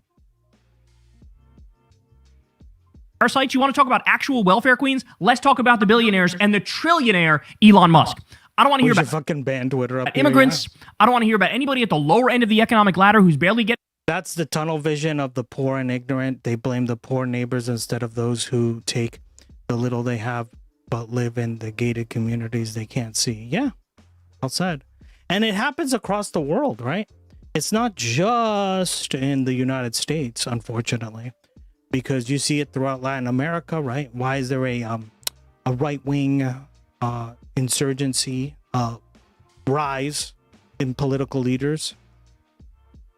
It's because income inequality's gone up, right? And people they don't know what else to do, right? Neoliberalism has failed. The centrists, like neoliberal, like corporate, like left-wing, quote-unquote, parties that don't really do all that much anyway, have failed their constituents, right? Their citizens. Don't tell me Britain just banned Twitter and TikTok and other social media to any other. Yeah, well, that's why, like, I understand to a certain degree what he's saying, right? Yeah. I think that has to be part of the discussion, right? I'm not in favor of like censorship or anything, guys, but like when Twitter and TikTok are the number one, more Twitter, right, is the number one place for like disinformation and stuff, right? What else? What are some other options, right? You can regulate it or you can ban it. There aren't that many other things you can do, right?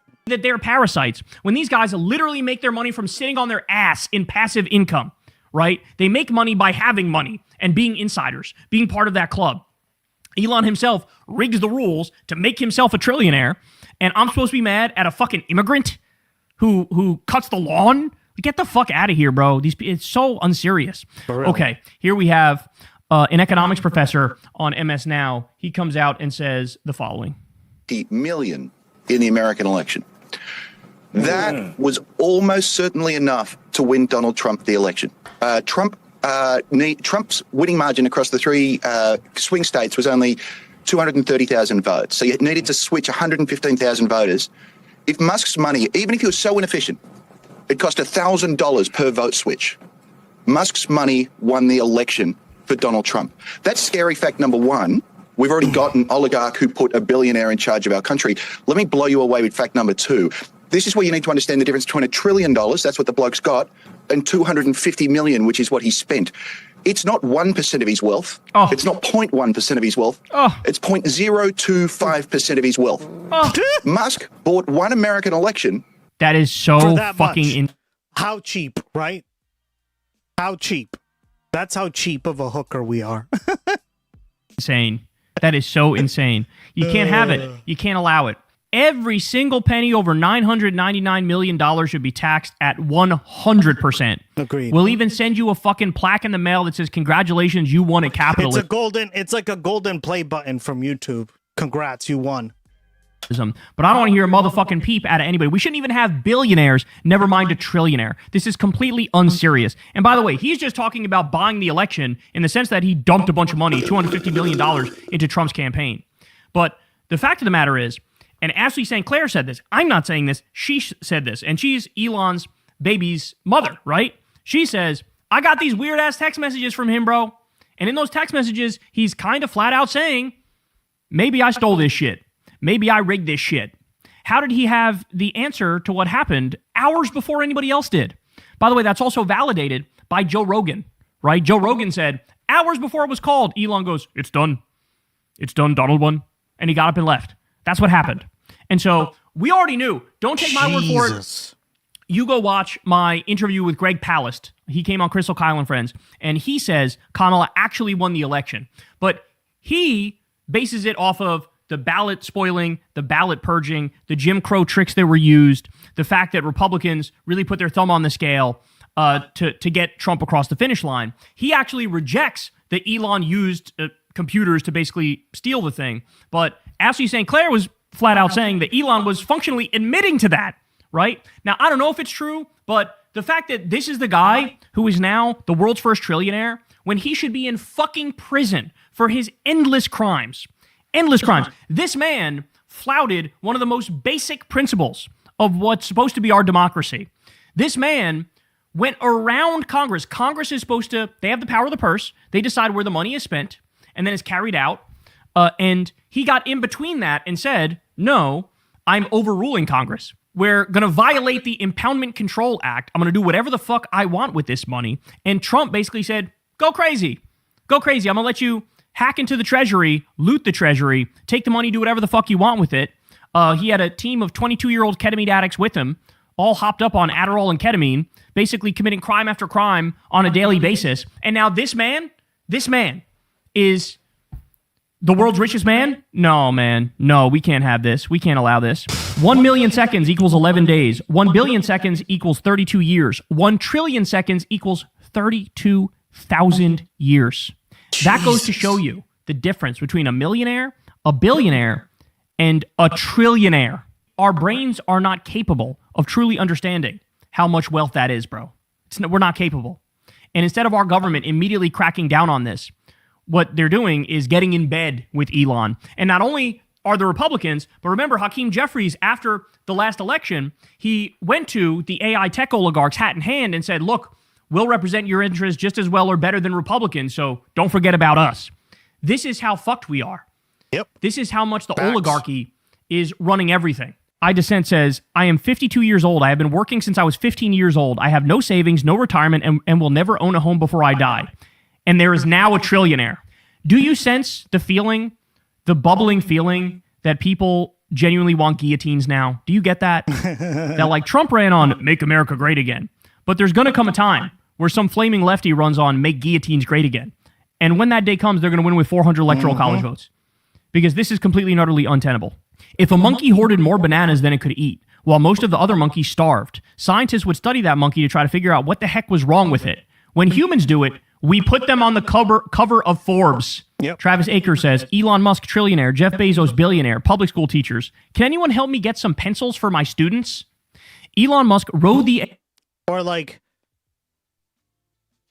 I was looking at this, right? Hold on a second. Let me see if I can find it. This was AI kind of bubble upsetting, right? It made me think about exactly that too. Hold on.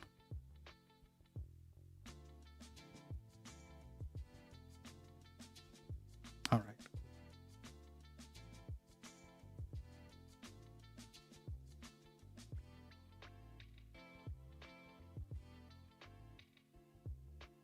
Everyone knows the T-84, right? That they're called. Interesting. All right. I was looking at the new model because apparently you can like hack it and stuff and do cool stuff with it, but it was just kind of like, oh, I didn't know these still were around, right? Anyway, okay. Where did I find it?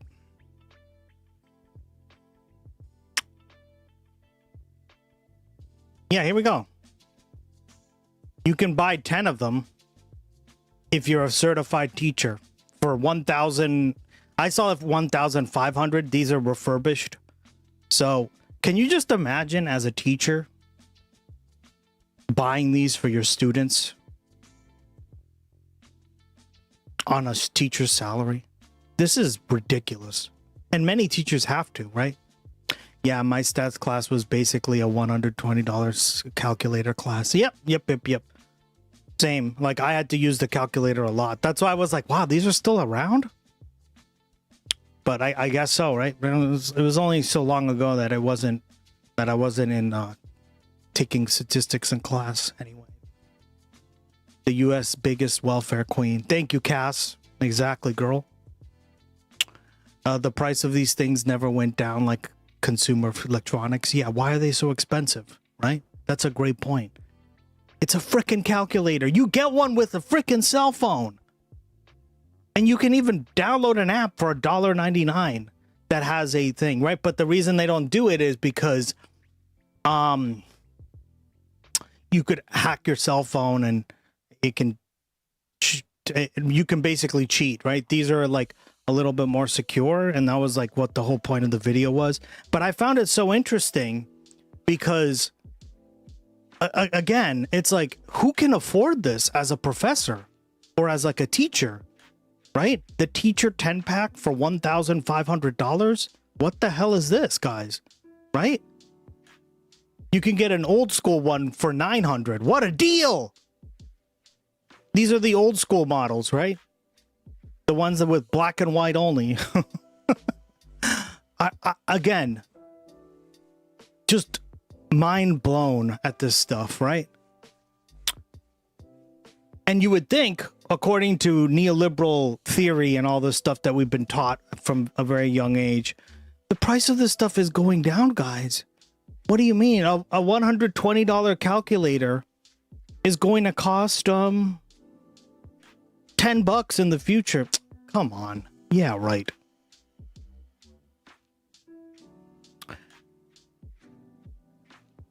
Ridiculous.